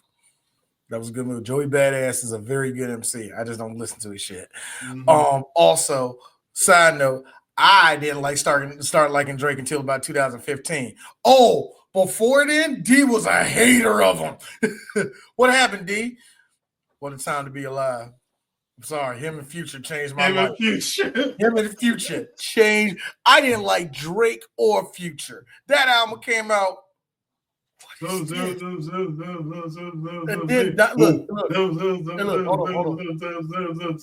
was the later one. Oh, the other song. Nah, but when they came out with on that same album, Diamonds Dancing came on. Second, I heard that beat and I heard Future doing his Future singing shit. I'm like, this is a scumbag song that I always wanted to have. And did Drake at the end start like, you doing me dirty? Anybody that heard that song is putting their hands up, like everybody at the end of the song is like, thank you, Jesus. Thank you, Jesus. Question in life. I will like I said, anything before that, nah, I couldn't stay and drink. Gotta be honest with you, Driver had that same mentality that he's the guy that will actually spend big bucks on like this one special stripper at a strip club. He does have the energy, but I'm glad he didn't do that. This movie could have easily had the. He's like the most non-toxic guy in this movie. It's like This something talks about you. He's wholesome, manly. We don't have enough men like that because I think, and it's because of us men that we have that about us. But there's a plenty of men that balance both sides like that. You know what I mean? And it is rare that you get a lead that isn't a superhero to do this shit. You know what I mean? And I think that's really where they have. I mean, because even his raw emotions of like when Shannon tells him that he was like, "How the fuck did they know where I live at?" And he was like, "Well, I," and just him snapping off on Shannon immediately, like, "What the fuck did you do? What the fuck did you do?" And just like, "Holy shit!" Like he really is like kirking the fuck out. Like, nah, the jump for me was when dude met him in the restaurant, like, yeah, you did that job for me. And all of a sudden, the intensity got thrown to 1,000. He told me to get the fuck out of here. I was like, yo, you gonna let Disney Channel tell you that? I bet he said Disney Channel. Sorry I about get that. out of here, though. Because the look on his face was, no, I'm going to kill you. You could just leave right now. Like, yo. I had rules in place here. You fucking it up right now. Like, that's my day job. Like, he turned your boy red. My hours, my business hours are from 10 to 5, whatever. But yeah. Sorry about that. I went to go grab the album. God, I have not. Yeah, like I'm saying, man. Like, that's not bad though, Darius. I keep on forgetting. Like you said, these are my people. This is my time. And the second one's still wrapped in the plastic. Haven't even cracked it open. Like the VCR guys and Could you imagine if, and that's the album that I had, that Eris song. Eris gave you like a group of gave you like a data disc full of all Synthwave. And I remember that album in particular too. But God, I just had what was in my head. Whatever, fuck it. So we get to the main plot of the main part of all this. You find out that Benicio's dad, Standard, yes, that's his name. Standard. Yes, that's a real name. Neo-noir ass character name. That's a name for Spanish people. We're not going into it. And I did laugh at the corny joke where he's like, "Do you know what your mom said to me?" He's like, "You know what I said to you first time I said your mom? I said this. Like, my name is Standard, all this. What did you say?" I said Standard. Where's the deluxe edition? I was like, "Oh, and then they bang." No, and she had and then she looked, "Oh, and then you had a brown baby." I bet he was adorable. No, my favorite line though was, I remember, I saw this girl. She had been like 18, 19. I was 17. Oh, so it was legal. So I illegally approached this 17-year-old girl. Statutory rape. Okay. Hey, yo. Hold up. Wait. Look, we get to talking and yada, yada, yada. Then about a year later, you came around, buddy. Eris, can you imagine? Drive in 2024. Can you imagine? Hey, kid, how you do? Like, Dad, how was born? So I saw this girl at the party. She was the most beautiful 20-year-old. I was 15. You were what? Why'd you say that shit in front of the boy? Why did you say that? She was younger than 17. And why'd you say that shit in front of this stoic ass, blonde, blue-eyed white man here? Gonna embarrass me in front. No, actually, Eris, thank you. So you just gonna make me look bad in front of this white man like that. That's what you doing. That's what y'all all do. That's what all y'all do. That's what all y'all do. Go to Chad's. Go to him. All right. Nah, you can say this in front of Chadwick over here. Nah, Ryan's not a Chad in this movie. He looks like a Kevin. I think Ryan. What's Ryan? Hold on. Was the driver a Chad? Was he a Chad? Yeah. I'm about to say he was a Chad. Let's get that right. He was a Chad though. He carried Chad energy. Just him working on a car. Right there. Sir. And he smiled around his girlfriend. Something that Myron Gaines told us not to do. No, sir. Right here. That all-American t-shirt. That dirty ass. I've been working on a Buick for 3 hours. Gonna That's make a me good you gonna make me a meatloaf, man? Meatloaf and potatoes? That's a Hot good one, roast. Chris. I can't come back on that one. I can't come back on that one. Meat potatoes. You got me on that one. You need the meat You got that. potato. Hold on. Eric, hey, Chris, I got you though. So I smell that shepherd's pie you're making in the back. Nigga. That's a good one. That shepherd's That's a pie, good nigga. Woo! So what's up? Maybe that's what they mean by like some of the white guys that be like, "Oh, I want to go back to the 1950s." Oh, you want to go back to that? You know, mine. Yeah, well, your wife can't cook. When white women couldn't cook, you want to go back to that? No, where flavor didn't exist in that house. That bland ass potatoes. Seasoning didn't exist. That bland ass mashed potatoes and that bland ass meatloaf, huh? Where pepper and salt was used sparingly. Not even sparingly. Pepper and salt were like distant cousins in that house. That far apart. What's the darky doing on this chicken? Trying to pepper it up. What's you doing over here, salty? And maybe a race war on top of your chicken. A season war, if you will. Season of war. You imagine, just imagine the fact that, you know, racism would be over when we actually show white people spices. That's bullshit because we showed them. Chris, the whole point of the Portuguese and Spanish going to the Americas was to get spices, and these niggas refuse to use them. What is this? They call it cayenne. Whoa, that's too hot. What do you call this? They call this salt. They call this salt. Whoa, that's too hot. See, that's what it. That's you're going off that logic, dude. That just means that KFC wasn't founded by a white man because no white man. Of course it wasn't. Eric, Chris, how many? A white man from the South. No. How many herbs and spices was in that? 11 herbs, spices. 11. Hey, errors. That is 2 spices. That is 8 more spices than white people will ever use. You already know that. Colonel Sanders went to one of his slaves. Oh no, they were sharecroppers. Slaves with extra steps. By the way, I love that. You know how many old folk I did it to? Nah, man, my day wasn't no slave. He was a sharecropper. That nigga was a slave. No slaves. Guys. Nigga was a slave. My grandfather was a sharecropper of tobacco. Modern day slavery. Like, y'all I gotta admit it. Like, if y'all got sharecroppers in your family, them niggas work for pennies. Niggas in jail get paid more than them. That's the difference. Hold up. Inflation. With inflation, they still get paid more than y'all. Hold on. Somebody said that to me, like, man, it's a sharecropper, migrant worker. I know the word slave. You don't have to do that to me. All I'm saying is my dad grew up on a farm, poor-ish, working poor, if you would say. If that makes sense. Working poor. I mean, like, they got by. The struggle, if you will. Yeah, they struggle, if you will, you know, until he started working. But yeah, that makes sense. So, but nah, him getting the lowdown on how much, because he owes what was it 400 or something like that, 400K?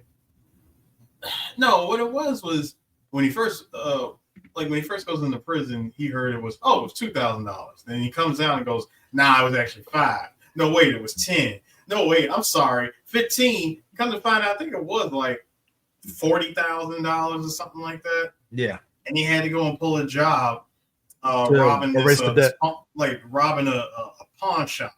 They raised the debt on him though. That is such criminals. Nah, it's 1,000. Nah, it's 2. Nah, it's 5. Nah, it's 10. Nah, it's 20. Sounds about right with student loans.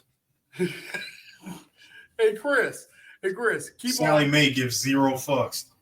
Hey, we need to figure out who the CEO is so we can hire homeboy. Well, an Agent 47, whatever that nigga name is. Agent 47, yeah. My man pulled the fucking Sicario. Yo, they said that nigga had a The fact that we saw this on closed circuit television. All right, Vince, hit him in the head, right between the eyes. Good shot.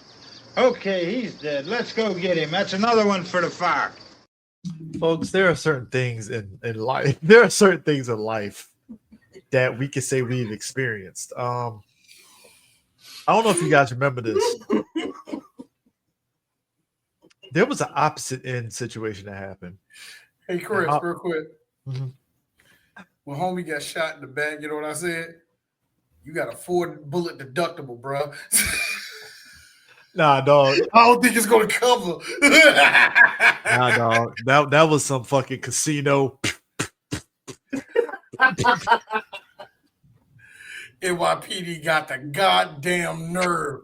We have a fugitive on the loose. No, we don't. Nah, somebody did the meme. One of my favorite jokes of all time. One of my favorite jokes of all time. Somebody's like, is it morally not right to own a piece of artwork from a guy who tried to kill the president? It was owned by Hinckley. And somebody came back in their clip. Nah. See, Hinckley missed, so it's okay.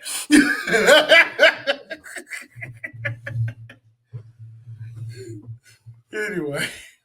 Nah, but just that, like that money going up like that, he decides to go to job. I like how when he meets the Albanian gangster in the park, a man said when he's laying it down and stuff, and he wrote down like, "This is how much your thing is," and it says "fuck off."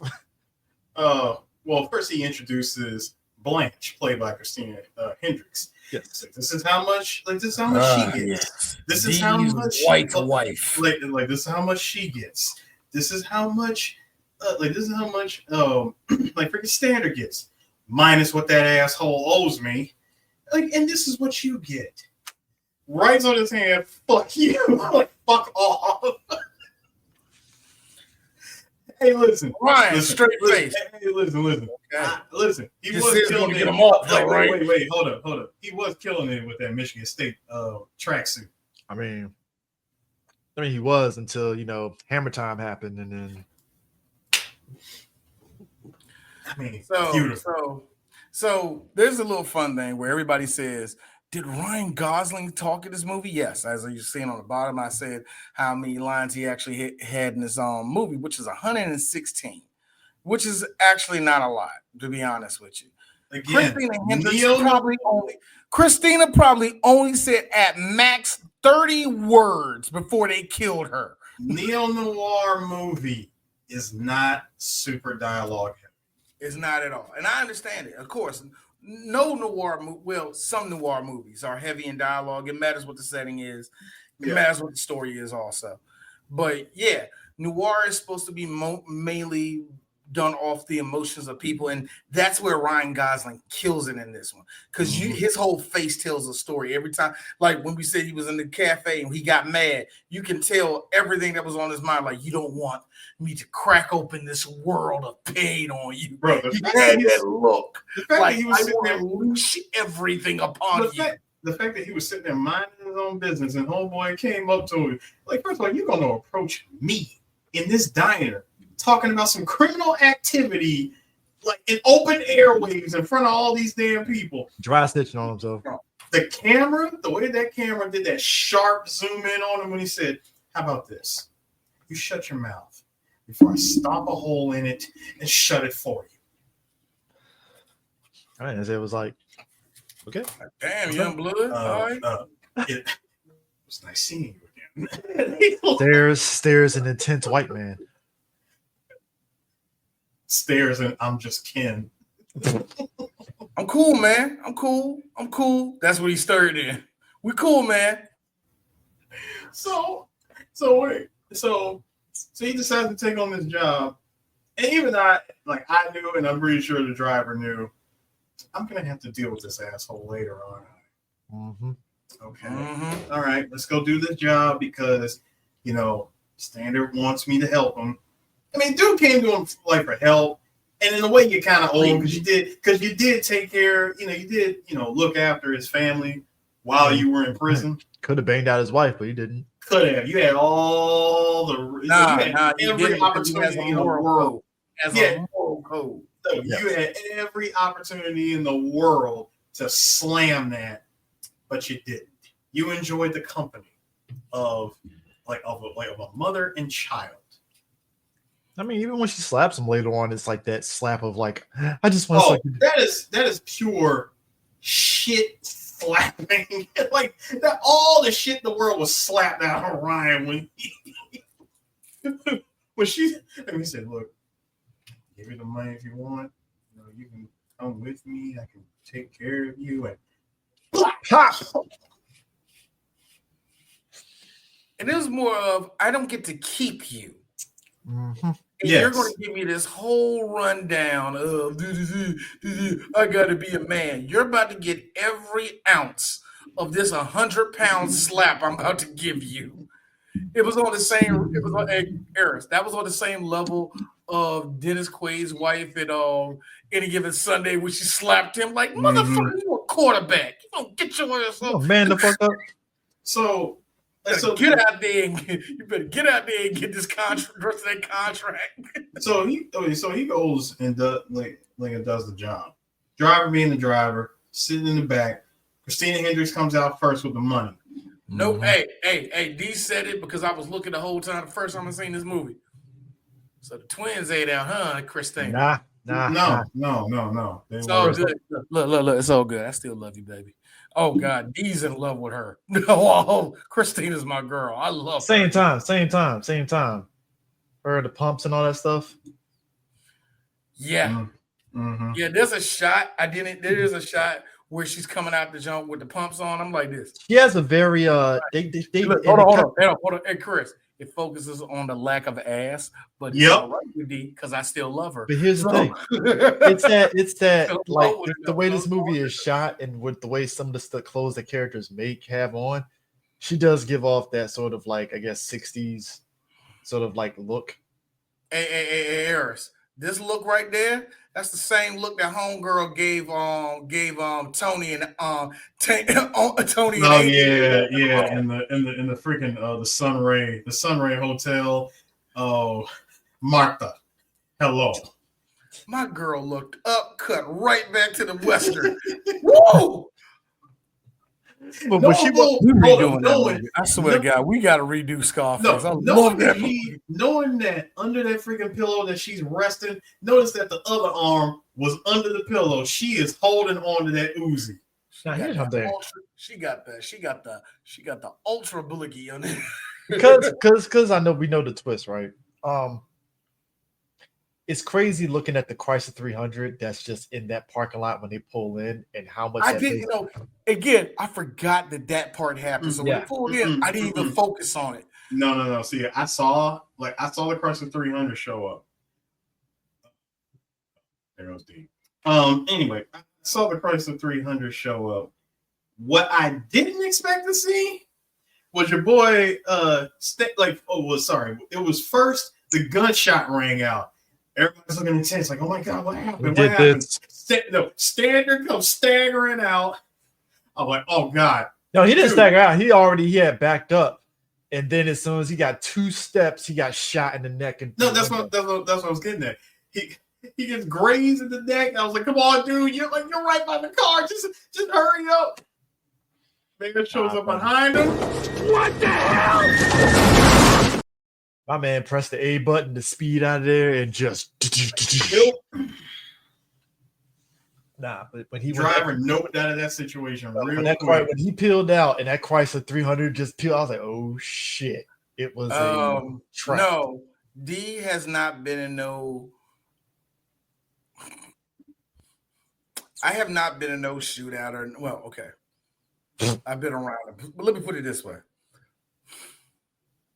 The only time I can say I did something like that was not going to say where I'm not going to give out names or nothing, but something went down where the gunshot was very, very close.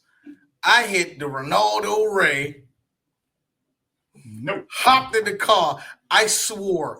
I backed out of the parking lot like this. And then you do this move, we look over, and then you spin the whole wheel, yank that choke over. I think if you're a black man, you had to do it at least once in your life. Whether it was your friend involved, or I was just going to Pizza Hut and y'all just started acting like niggas. Like So I feel as though every black man has done that at least once in his life. Yeah. I mean, it's kind of like, I told y'all in the Fast and Furious podcast, I had moments like everybody breaking out when the cops come, that kind of shit. And it's like, oh shit, get the fuck up out of here. I had a come to Jesus moment with my aunt. I was telling her how her sons, when they found out that I had a license, they made me drive them around everywhere. And basically why, and you say, that's cool, D. No, I was driving around that Cutlass and they was trapping in the back seat. Hey, D, pull over here real quick, man. We'll be right back. I didn't realize. Do you put no watch on the steering? I'm in there. No, me and my cousin, we in there blasting BG or some bullshit like that. Just having a good. Thank you, Eric. That was the right emotion to do. Thank you. Tony Schiavone, like, what the fuck am I doing in this company? We over there. We over there, like we over there in the old car. Cash Money, BD, David. I mean, the situation is not getting any better. But I remember us making quite a few stops, and I told this to my aunt, and my aunt is on the phone with my cousin. He like, yeah, we did do that shit. Like, I want that cutty, right? He like, I always wanted y'all cutty, right? He like, yeah, and I still got that cutty, and you can't get it because I'm about to get in the cutty right now. Like, nigga, fuck you, I want that shit. Look, GNX just came out, and I want my car. That's what I wanted all my life. I don't care if it's a Grand National. That's the closest thing to it that I wanted. Them peeling out and just them how they filmed that whole chase sequence. I will say the sound. Eris, tell me if you agree with me. If not, it's all good. The sound in that scene, the second that gunshot go off until the end of that car chase, is some beautiful sound effects. Oh, it was amazing. That gunshot going off was, boom! What the fuck? That was loud. Boom! Oh, like I said, at that point, it was Detroit. It was just Detroit noises at that point, man. Roars and Detroit noises. How'd you like that Chrysler getting the judo flip over that? Bro. When he sat there, when he water barrel the movie, because all you see is Christina Hendricks in the backseat, and you just see the car in the background. Only thing missing. Simone, look, doing a full Simone Biles flip in the background. Flips in Fast and Furious. Yep. Limp Bizkit. Nah, that was my way.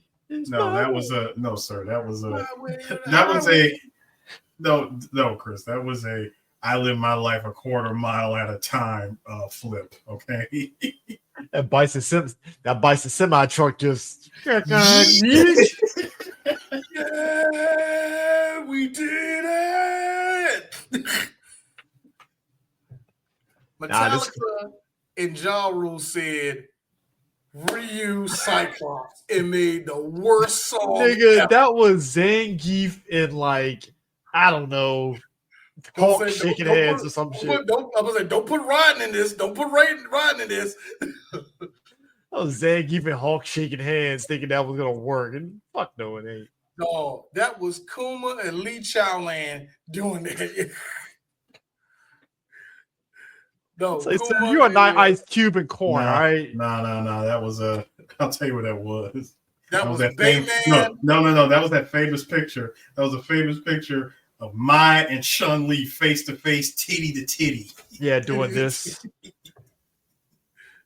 Well, I mean, you gotta give. He's like, hey, it's the big titty wars. It's like, who got it? Chun or Mai? Mai, actually, in that case. Yeah, Mai does. Mai by a long shot. Even if we're going off of, all right, we're joking too much, y'all. Bring the breastises in reality. She still beats out Chun-Li. Yeah, of course. I mean, it dropped from a triple D to a strong ass C, but it's bigger than Chun-Li's. Yeah, I mean, I favor Ripley era Chun-Li with the tracksuit. Everybody loves Alpha Chun-Li. I call that Nike trainers Chun-Li. Hey, Nike trainer Chun-Li is still dope as shit. I ain't gonna lie. Yes, it is, sir. Yes, it is. She still had the legs. Yeah, you get the best of both worlds. So they get back to the they get to the motel. The motel, sir, not a hotel. Motel. No, I said the motel. I said they get to the motel for the. It's a motel where drug deals happens. No, that's sir. Gotta put some respect on that. That would be more, that's more for the elevator ones. Your La Quinta Inns. No. I mean, if we're going motels trapping, this is like old school motel trapping. Yeah, but this one, but this one was Super 8, bro. That's some Super 8 shit right there. Nah, not even Super 8s, nigga. That's Ray's Motel off of 28. All right, nigga. Calvert County Hotel and shit. Nah. This. All right. Sons of Anarchy just happens to be sleeping there that night and shit. For all O'Reilly's. For all of our people from Maryland that went down 301, y'all know about this. Nah, that's the Thunderbird Motel that don't exist no more. That's the Thunderbird, man. Where you can tell that there was prostitutes in that motherfucker. Like 1960s prostitutes, probably. Boy, I feel like when you pulled in here, there had to be one girl on the top, like, welcome. She's like wearing lacy drawers and she. No. When you approach her, she's like the merchant from Resident Evil 4. Welcome, and just opens the code. It's just gross. Got some rare things on sale. It goes from thank you, Eris. It goes from we put the spring in Springfield to what are you buying? What are you buying? Got some hook tour for you. Oh God! Hey, let me get. Hey man. Hey Chris, does it come with a meme coin scam? Does it come with a very, very mediocre podcast? The most widest of podcasts. Oh my God, I did a crazy thing once. Hot tour. I would go full. She is an industry player. I could do the voice, I'm not. If industry player had a face, it's Hot Tour Girl right there. That is industry plant right there, man. Boy. That's some MTV real world manufactured shit right there. Like, it's like Catch Me Outside Girl Part 2. Like, how did you become famous? So, yeah, I agree, Super Smash. The filmmakers badly wanted her last name to be Devereaux. Blanche Devereaux. And she's a redhead. Blanche, like, first off, yes, Christina Hendricks is my wife, but you're not gonna talk about my gilf like that and not think I ain't gonna say nothing about Rue McClanahan would have got all of her teeth rearranged fucking with D. That's all I'm gonna say. That's all I'm gonna say. Nah, take him out tonight. It was funny as hell. And was it School Fight? Ice Cube and them and shit. Christina Hendricks. Oh, Christina Hendricks is actually, in my opinion, a very good voice actress. She has 3 voices: her sexy voice, her doing it's her sexy voice. It's only 2 voices: her sexy voice and her doing what I like to call, oh, that's really Christina, even though it ain't. It's basically her voice doing country. Like, it's her doing country. It is like, wow. It sounds like you smoke cigarettes and spit everywhere. Like, it's that type of voice, man. So let's think about this, gentlemen. Mm-hmm. You're back in the hideout. You're questioning Blanche. Then, of course, you turn on the TV. You hear all of this full lie that's being reported. By the way, did you guys like that post-production ass newsroom that they shot it on? They're never going to get newsrooms right in movies, but go ahead. So anyway, cut the TV off and goes, so, did you know about a second car coming? You're saying no. Okay. All right, sure. You didn't know about the second car. Mm-hmm. Did you know? Did you know that what was about to go down went down? Mm-hmm. No, I already told you everything I know. No, you didn't. Okay. Mm-hmm. Notice how he stood over her. Like she's sitting on the edge of the bed. He stood right over her, and I'm looking at him like, this nigga putting on the gloves. You already know what's about to happen. Are you okay? Dude, it's the hand in this. She couldn't even get a full scream out. All you heard was So now, let's try this. Every time I ask you a question, it's the truth. Where are you gonna rob us? Yes, I was. What's the guy's name? Cook. What's his real name? Chris, but everybody calls him Cook.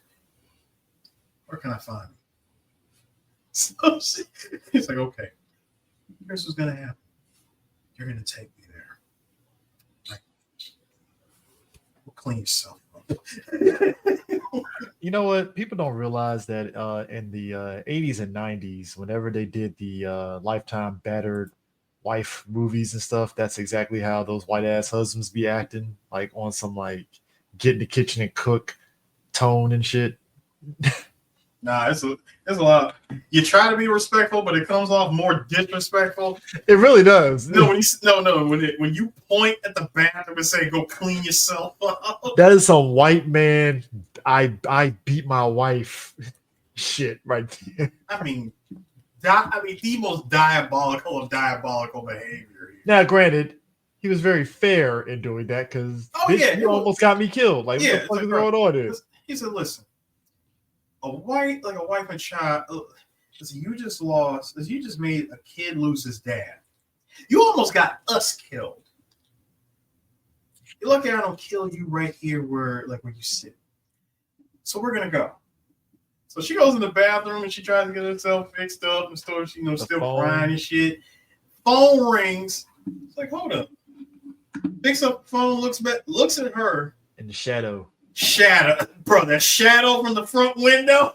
Nah, it's the shotgun in that glass window. I was like, oh, you did. The slow raising shotgun. I'm like, for me, it was this part of her face opening up and swinging that way. Because someone would say, hey, Christina, I need you to do like Fat Joe and lean back. I mean, and real talk. This because again, I haven't seen this movie in a while. The second I heard that gunshot, pow, me. What the fuck? I mean, look, there's a fight or flight thing that kicked in for Driver that I thought was interesting because he's sitting back through the mattress over the door, which is heavy enough to kind of buy him some time to where he thinks. And like the aspect of him catching the shotgun when that thing poked out the door like that and just punching him, and then grabbing the fucking damn shower thing and said, fuck it. Man grabbed the broken shower rod, stabbed him. I mean, because it's either going to punch him to death or punch him in unconscious. Nah, bro, you did. No, we're not doing this. Thank you, Superman. I will say this. Your drone do the show to leave. I will say this. I know that's your girl, team. I'm sorry. No. I appreciate it because those are practical effects that they used to blow her head off. So I loved it. Nah, that was, like I said, that was an opening. That was a flap going this way. I mean, it's a sawed-off shotgun. That shit ain't no fucking joke. Dog. And like I will say this. The only thing I will say, but it fits his character. I do, when it comes to characters like him, like the Driver, I do, as much as I understand it, I always hate how OP they are. I always hate how they're OP. Even when it makes sense, it's like, come on. I'm getting out of this. They're finding a way out of this. Like, see what Batman is like, see, that was bulletproof. But even still, it's like, hey, yo, Bruce, who did you know? Is there like a wizard or something that's protecting you? How did you get out of that, nigga? Like, I always question it. Duke Togo is probably the worst of that shit because anytime he's halfway one-upped, he just pressed the win button and just, it don't matter no more. Cena mode activated. I mean, the fact that he was able to wrestle the shotgun without blowing a foot off is amazing. That's the part that got me. Bro activated that. He activated that Game Shark. Oh, and then my man that bust through the door finally. I'm like, well, shotgun to the chest, you're done. It was the pause of like, shit. He's like, yep, too late to even turn back. Like, nah, dog, you out of here. Down in the manager's office. Hey, Reggie, they're shooting up there again. We'll give him an hour. We give him an hour then. $1 million, folks. They're used to it, they're used to it. So $1 million. Once he gets it out of Cook, because again, hammer time. Just like, yo, when he took the hammer out, I'm like, oh, and then just walks in a dressing room while he's talking to just hit bit. The only thing that was missing was one of the creepiest lines ever said by your boy. You hear that? Sounds like a little girl. Like that was the only thing that was missing because he was crying like a full bitch. Escalated that man in front of all the women. He said, what's that? You hear a little girl? Hear a little girl? You should hear a little fucking girl? It's like, what happened to the fucking tough guy that told my friend to like stick up his fucking ass? Hey, Chris, my favorite one, the one white girl over there like this. No, that's him. I ain't got nothing to do with that. No, now notice that. Notice when you come. Like whenever the driver is coming in to handle business, what's the first thing he does? Approaches the scene, one hand in the front pocket of his jacket. Mm-hmm. I'm like, oh, he about to do some shit. Oh, yeah, that right there, thank you, D. Yes, rolls in with the hammer in hand. Some psychopath behavior right there. Yo, shout outs to Stanley. He rolls him and his partner Stanley. Driver sponsored by Stanley. It gets the job. And I like the fact that he was very polite, asking the young lady, "Where can I find Chris?" It's like it's over there in the dressing room. Where would that be? Right over there. Thank you. Cool. Walks in. It's so smooth with it, just bit. I'm like, God damn! Like, it's the wailing. I can't imagine. Look, I can't imagine the pain. Do you know how much nerve damage that is? Like, I've hit my thumb accidentally, like you do when you're hammering stuff.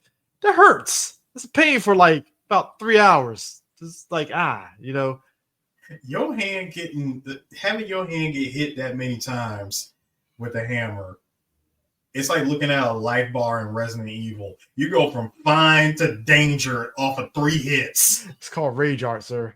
Rage. I can't even call it rage. That's like when you get bit by a zombie on hardcore. You go from fine to red caution. That man went into red immediately because he a bitch. Because that motherfucker was just dude. Because again, you ain't felt pain like having, like I said, like having Stanley go 8 rounds in less than 10 seconds on your hand. Well, then again, he did catch a fork to the eye and a knife to the neck. That was on some like, you failed me, you're done. First of all, you call Ron Perlman and it's like, I want to know who your boss is. Somebody get Tina on the phone. Again, girl, just one of the girls just pick up the phone, like, got this nigga on speed dial, hands it to the driver. Driver's like, I got something of yours. What are you calling me about? Yeah, you might want to come get this. It's $1 million. Just thought you should know. You're not really good at this, are you? Hangs up the phone, John Wick style. And Ron had that look on his face like, shit, I guess I am messing with the wrong person. Like, no, you know what he did? He did this. He turned off. I could have got her. I could have got Shorty and Benicio the fuck up out of here. I could have.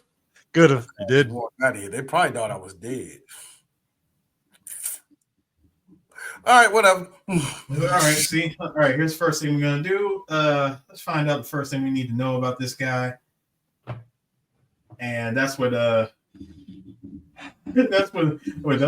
mid-grade Shiva decides to go visit Irene and Benicio visit at the apartment. DeVito. Hey. I liked how you knew he was there to kill. yes. The second you well now, yeah, he was already on the elevator, right? He was. He was already on the elevator, and they got there. I was like, oh, okay. So very well done by the movie, by the way. Mm-hmm. Gets quiet. She's right behind him. He turns to her and he kisses her. No. Wait, hold on. It's first he notices the gun. Oh yeah, you're right. He notices the gun. Like notices the gun in the jacket pocket. He already knows. All right.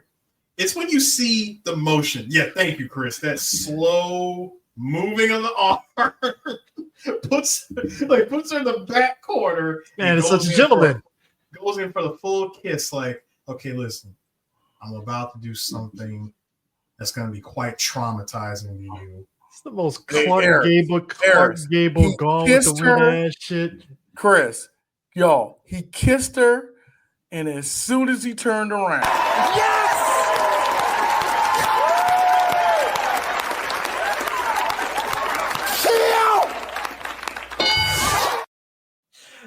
and the most manliest shit ever. Some dude that's like 6'6", built like Roman Reigns, like, yeah, man. He stomped this dude to the point where you heard the blood gush. Crack. We heard the following. What's that, Nick?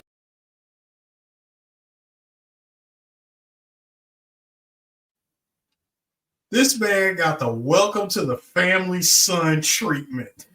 That single mom was looking kind of sort of turned on a little bit. No, she was not turned on, Chris. Chris, that is the look of a horrified white woman. Okay, because he turned because he turned around making that puppy dog look because he's Ryan Gosling. It was one of, I'm sorry I did this in front of you. You know what she was like? You need to go to therapy. Oh man, he goes to therapy. He just listens to. You need to sit and talk. It's okay. Driver's gonna go home and listen to some Jack Johnson and be all better. Let me tell you something. Remember, real men don't need therapy. We don't need therapy. We got to, we're men. It's called Fight Club. Yeah, Fight Club. Let me tell you something. Hey, come on. Let's take our shirts off, guys. Let's go. Let me tell you something, gentlemen. So when a pair of dockers stomps a whole skull in. Damn, those were. I don't know, man. I don't know. Driver wear he wear Levi's. He don't wear Dockers. I'm talking about the. No, sorry, not the Dockers. The workman boots that he was wearing. Might be some Timbs or Wolverines. Get stopped on by Rockports, yeah? Yeah, the Rockports. Hey, that Rockport 2s. No, hold on. You know that shit was hella intense because when he grabbed the bar, he's like further stuff. My man over there doing the full Jimmy off of Goodfellas, aiming with the foot and. Hey, look, man. Look, Driver already looks like he shops at vintage thrift stores. So that might have been like one of those 1950 boots. Got them Jones that got cat. They got the cat Jones, the cat on boots now. Cat make their own boots. I heard them jokes is comfortable as fuck. He got them special. He got them special. Because he got to stay live on his feet. He got them special edition American Eagle boots. American KKKs. It is. Hold on. It is LA. So yeah, they probably like, see what you did to my Balenciagas, nigga. It's LA. Nah, because people also forget. We talk about like the whole thing of people making this movie their like personality, but it's also like that vintage wear shit that white people have been revitalizing. Which I'm like, I mean, it's cool, but like vintage shit. To be honest with you, actually is a sign of taking fashion from the poor. I'm not really skilled in explaining it, but I've heard it explained to me a couple times. It is like, so it's just another film of stealing from black people. Yes, it is. Like, okay, cool. It feels very steampunk, where it's just like it's like vintage to me. It's like I'm black, so like, what the fuck does vintage mean to me? Like, unless I'm Jonathan Majors and I want to dress up like I'm in the civil rights movement. You keep on finding a way to keep on making the same damn jokes. If you don't leave that black nigga. I can't And help. a married man. Happily He's a married. married man now. Happily married. Megan blinked twice. Why are you gay? That would Megan ask him every day. Why? Why can't you let them? I keep on telling you, Eric. You see what I'm saying? You see what I'm saying? Chris is that one. He's like, no, I don't care. I don't care about Megan, but she married him. that is Chris all the way. She married Clubber Lang's son. I find great. I feel happy. She married Clubber Lang's son. Chris, you know that wasn't the plot line. Shut up, D. I feel great about this because I have like solidarity with Black women that are asking those same questions. Like, no, you don't. Quit that line, Chris. Quit that. Shut up. Be quiet. There's Black women out there questioning that pairing. You know it is. They exist. CJ, it is free 99. Just stop. So after that brutal skull cracking, that American History X style skull cracking that we got, don't watch your boys on the highway. Jesus. Everything's fine. By the way, Pacific Coast Highway, by the way, which I've driven on. Yeah, you're likely to fucking get driven off a cliff because it's that high up. I want y'all to see something. Like with all things on Three Black Geeks, I try to find the right picture, and I think I found it. Hey, Ron, what was you thinking of when you saw that car?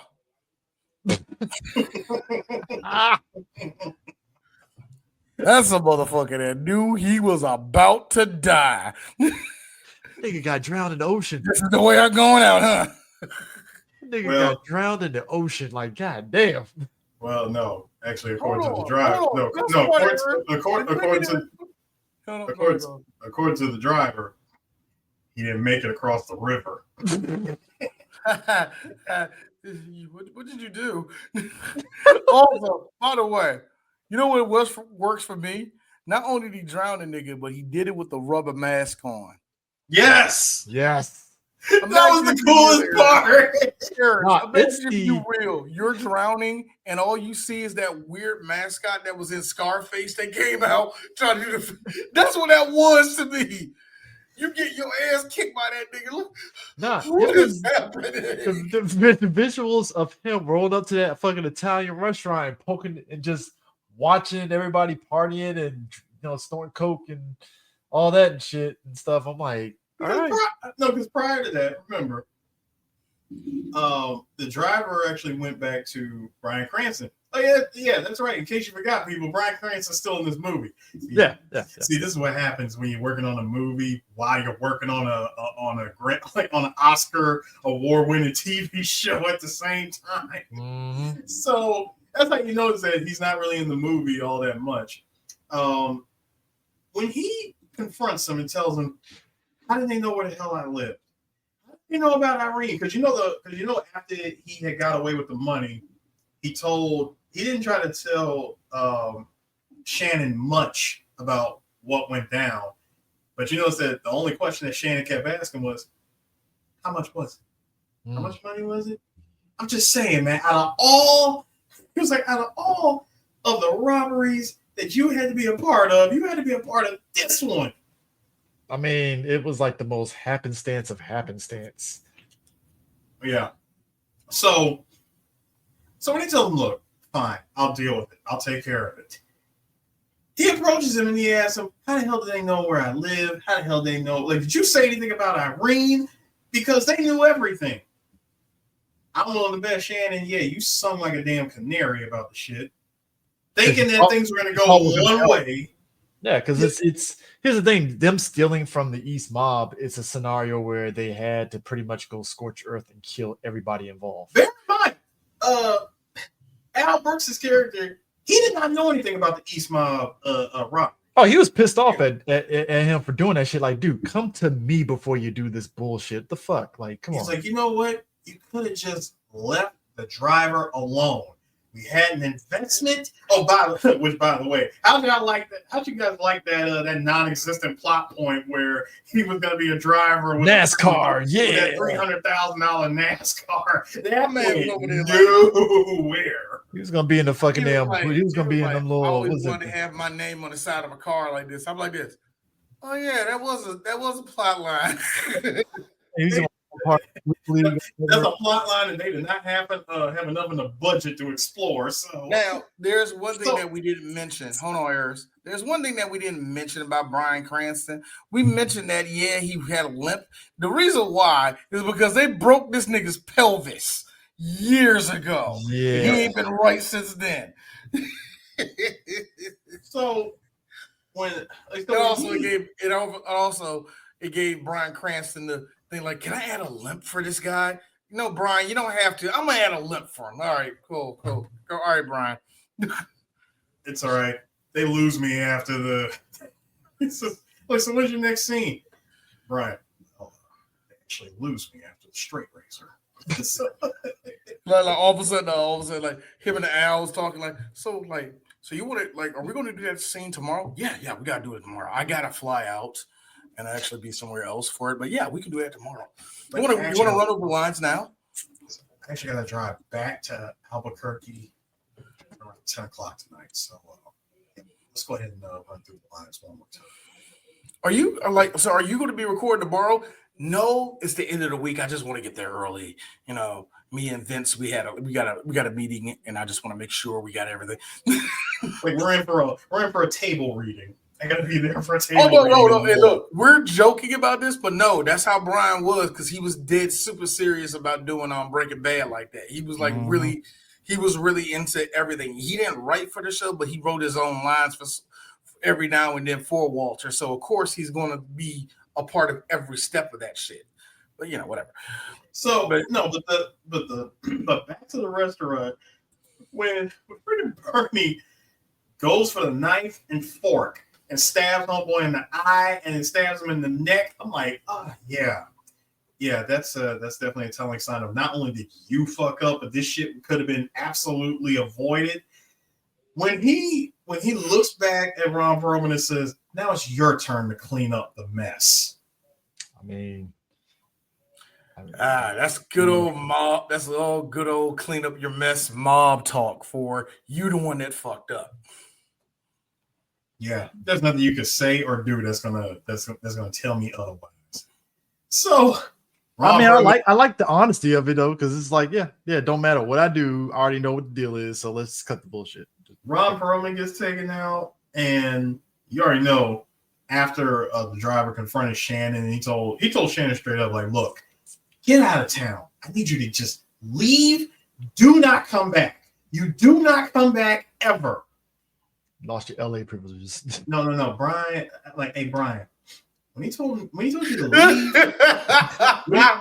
when he told you to leave, he meant leave like at this very second. Not take your time, grab a freaking old school 1950s. Make sure you got everything out the house. Man, my ass would have got one of them fucking damn muscle cars and I would have already been in fucking damn Arizona. Like just get out of town. I'm trying to see Diamondback play. Y'all trying the moment Al shows up, just hanging off to the side, stares an old Jew. Yes, stares in murderous intent. Stares in. You're more of a New York than L.A. Any idea where he could be? And again, taking a page right out of Breaking Bad, Mexico. He knew that was bullshit the second he said it. He said Belize, I think, and I love the fact that like I said, Vince Gilligan must have been watching this movie because that same line of dialogue was used in Breaking Bad. Again, like I said, the subtlety of him slitting his fucking wrist like that was just like Jesus. Like it's like the reaction time. Dude, it wasn't even a wrist. It was like from here to the wrist. But he was so casual with it on his face. It was just like, I'm like, Jesus, like, yo. This was a telling sign for me. The first time he went to go shake his hand when they made that deal on spending $300,000 on a race car, Brian went to shake his hand. Dude wouldn't, Bernie wouldn't shake his hand. This time when he goes to shake his hand, I'm like, oh, okay, I guess bygones could be bygones. Yeet. It all fell apart. I mean, look, and just the conversation that him and Al have, like after he drowns Ron, and it's just that cutaway conversation of them like basically setting up where they're gonna meet up at.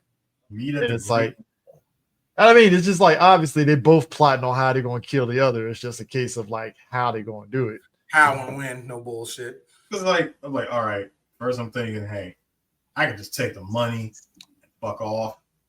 But then you had to go and name drop Irene and the kid. We're about to kill each other. Okay. Right. Where are we meeting at? Great Wall? Fine. They meet up, but before he meets up, we get a one important scene of the driver calling Irene and telling her, hey, look, I'm gonna have to go somewhere, and I'm probably not gonna be able to come back. Just so you know, you and the kid were probably the best thing that ever happened. And hangs up the phone. Again, neo-noir. You gotta love it. These two meet each other in the freaking restaurant. And I'm like, for real, I'm looking at Al like, yo, Al, the fact that he got you your $1 million and after all the blood and and the amount of bodies. I mean, both of y'all got some freaking, got bodies on your hands to deal with. Mm-hmm. What's the solution? You give me the money. The girl is innocent. Nobody knows anything about her. She, no one will come after her. She'll be free. I can't say the same for you. Nah, for you, you're going to have to look over your shoulder for the rest of your life. But you can walk out of here just fine. I'm like, you're really not giving him any option here. Knowing that I got to be paranoid for the rest of my life, knowing that I just gave you $1 million of your money. Nigga, you got your money back. Like, I ain't spent it. I ain't done nothing. Why can't you just leave me and the woman alone? So, of course, they go to they get to the trunk.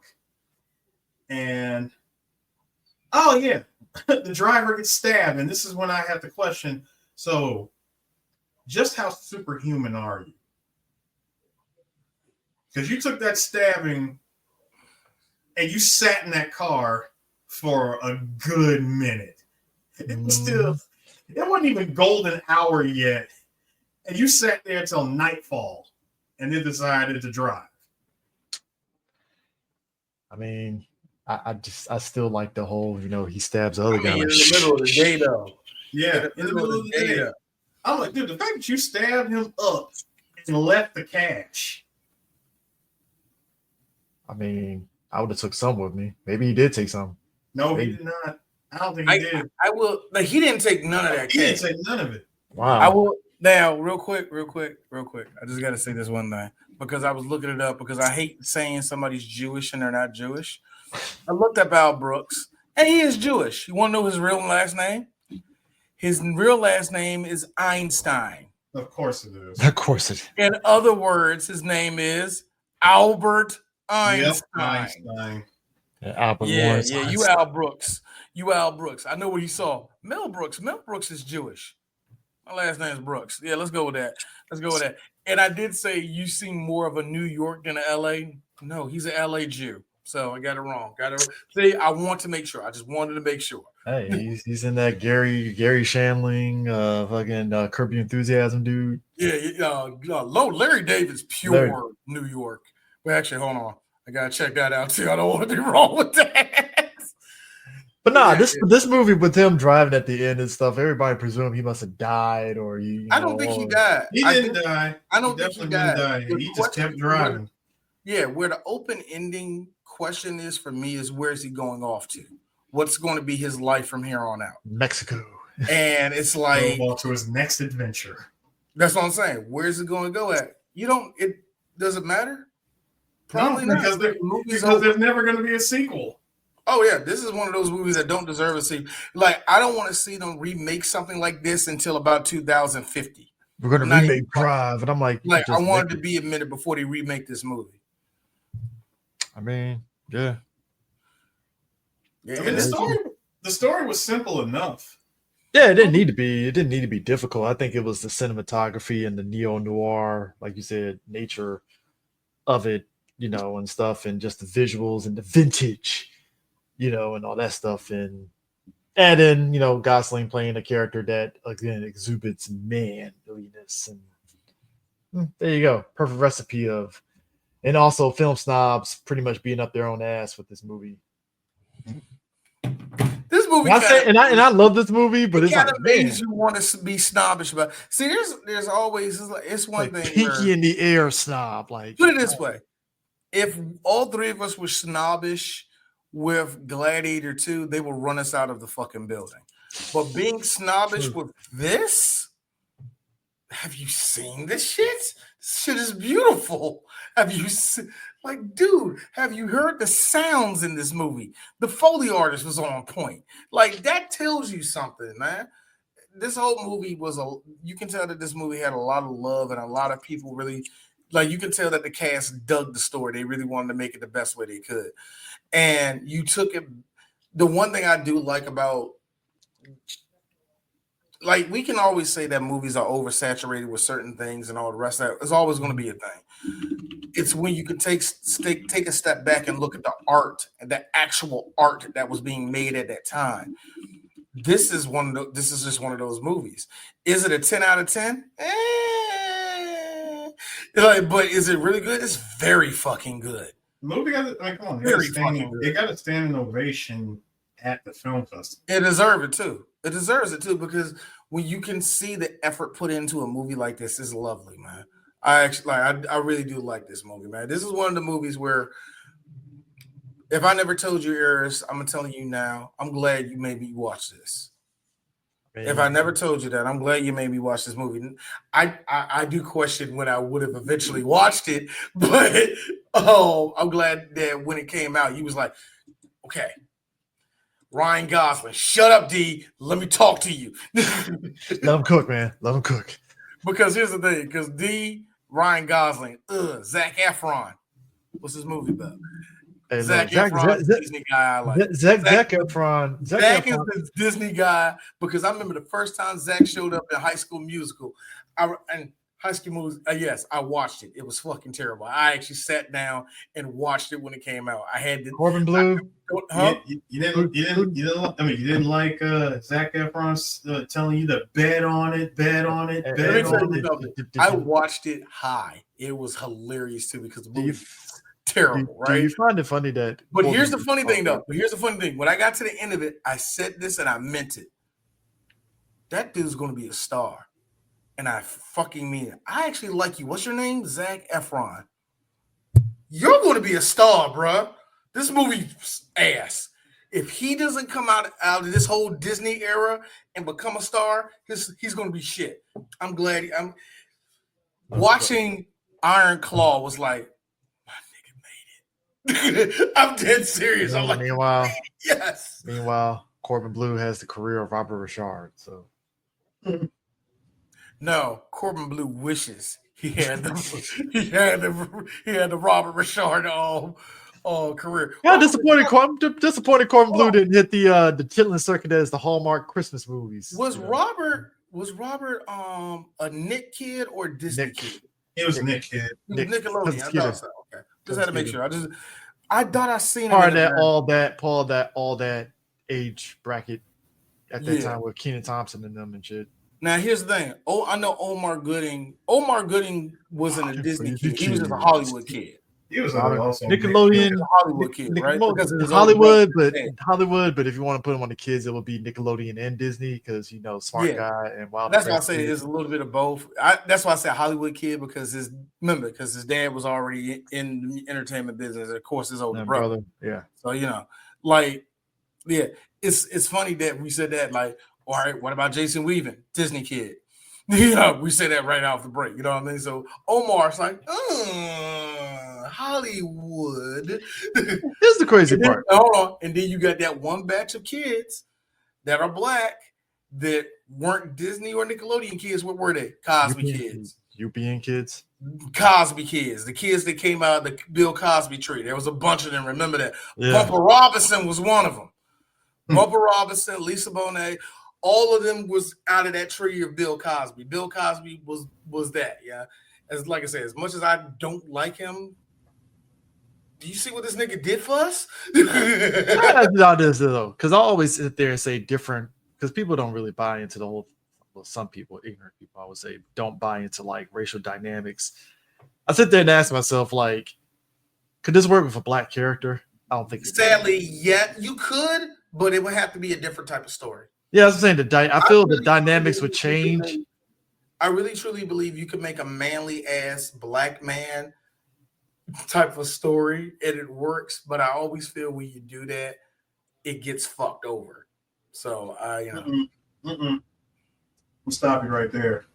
Last time they did this with a black man, he ran a car off a freaking pier and found his way to Mexico carrying his kid's toy horse. Too deep. First off, he wasn't no actions. Tyrese wishes he was action. He wasn't nowhere, okay? Fred Williamson played that in all his movies, but not Tyrese. Don't do that. And they was all dressed in white again. Tyrese Added to that theory that I think they were all dead. Tyrese, how did they coordinate without phones? You gonna wear the all white? I'm gonna wear the all white. Make sure the little man wear all white too. So when we meet up, it's gonna look all black love and shit. Who? I need y'all to act surprised when you see me. 3 Black Geeks did Waist Deep. Please look it up. It came out in 2016. Making good with the single mom haircut. She had the single mom. Who did your hair, bitch? The black single mom. The black single mom hair look is different than the single mom. The single mom where her look in Driver is the big difference. Got good paying government job. She in Mexico now, man. She ain't got that no more. Anyway. She was a stripper. That's what I forgot. She was a stripper at first. She was a stripper. Stripper and a hustler. You know, because you need titles. Whatever. Her titties was on the window, and next thing you know, Tyrese was chasing her, and then the movie started. I don't know. There you go. Pumps and tight jeans. The Game was named Big Meat. Some jailhouse gay ass shit. Pause, nigga. Gay. Oh yeah, Kamora Lee Simmons was in the movie too. I forgot about that. Because of course, my husband going to overseas because he touched little kids and stuff. First off, she is Mrs. Digi Mahatsu. All right. No, she's not. She's single. Oh yeah. I forgot she's single. Like she's single now. She's single. No. She got a white man and taught all her kids to. I have this theory that all of their children are going to marry white people, and the Simmons name is just going to white out in 2 generations. I have a theory. That and they will do the following: they will purchase Def Jam just to shut it down. Why would you do that? My great grandfather made a legacy of hatred with rap music. Wow, how deep would that be? Russell Simmons' great grandson, who's only about 20% black at this point. Looking like Logic and shit. He still got like a nigga nose, but the rest is like pure Caucasian. He's like, Caucasian thin mustache. That's deep, man. That's deep. Don't worry, Blue Ivy gonna get it. Blue Ivy gonna marry a white man and dilute that shit. No, she might spice it up and go Hispanic. You never know. I think she gonna look. I think she got the Kanye in her to go. Nah. She's gonna remember. This is Gen Z we talking about. She's gonna marry a trans woman of color. Change the game as far as what marriage is. Because we still got grown ass people that's excited about her life. You know what? All you grown. What's that? This is why I'm not invested in reality shows, because I'm just all you grown-ups that be into what Northwest is doing and what Blue Ivy doing, you're pedophiles. Stop it. Stop it. Also, get a hobby. Read a book. Read a book. Read a book. Read a motherfucking book. Read a book. You know, maybe check on your kid in there instead of putting a tablet in their hands and just tell them to fuck off.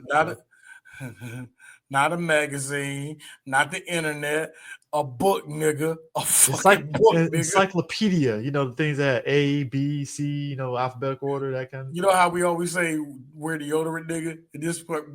In this song, we be like, take care of your kids, bitch. Take care of your kids, bitch. I don't give a fuck about Northwest. I don't give a fuck about the Kardashians. And oh my God, did you see what Northwest wore? She's 10 years old. If you don't stop looking at that shit. It's like, look, I wish them well in their endeavors. I don't care, though. I don't care.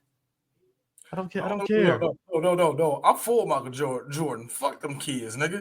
I don't. Beyonce's twins, and they get of age, and it's gonna be like, all right, I guess. Hey, look, what is Haiti going, Blue Ivy going to do? Stop me from getting your check at work? Fuck out of here, nigga. Man.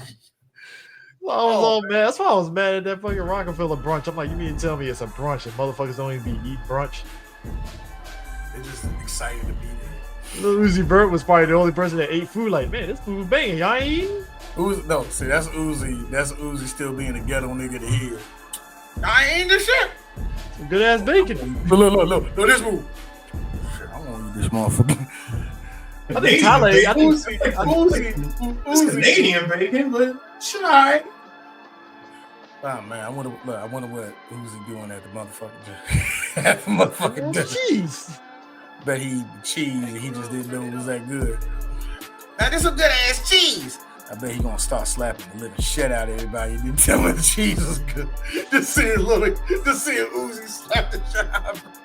All the Philly come out this nigga and just start slapping everybody.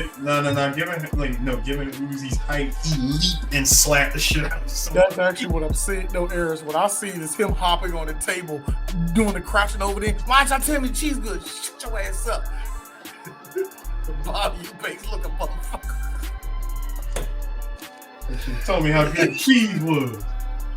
Oh man. So what's next? That's dry. What we got next? Sir? Our final episode of doing our Winter Heist series.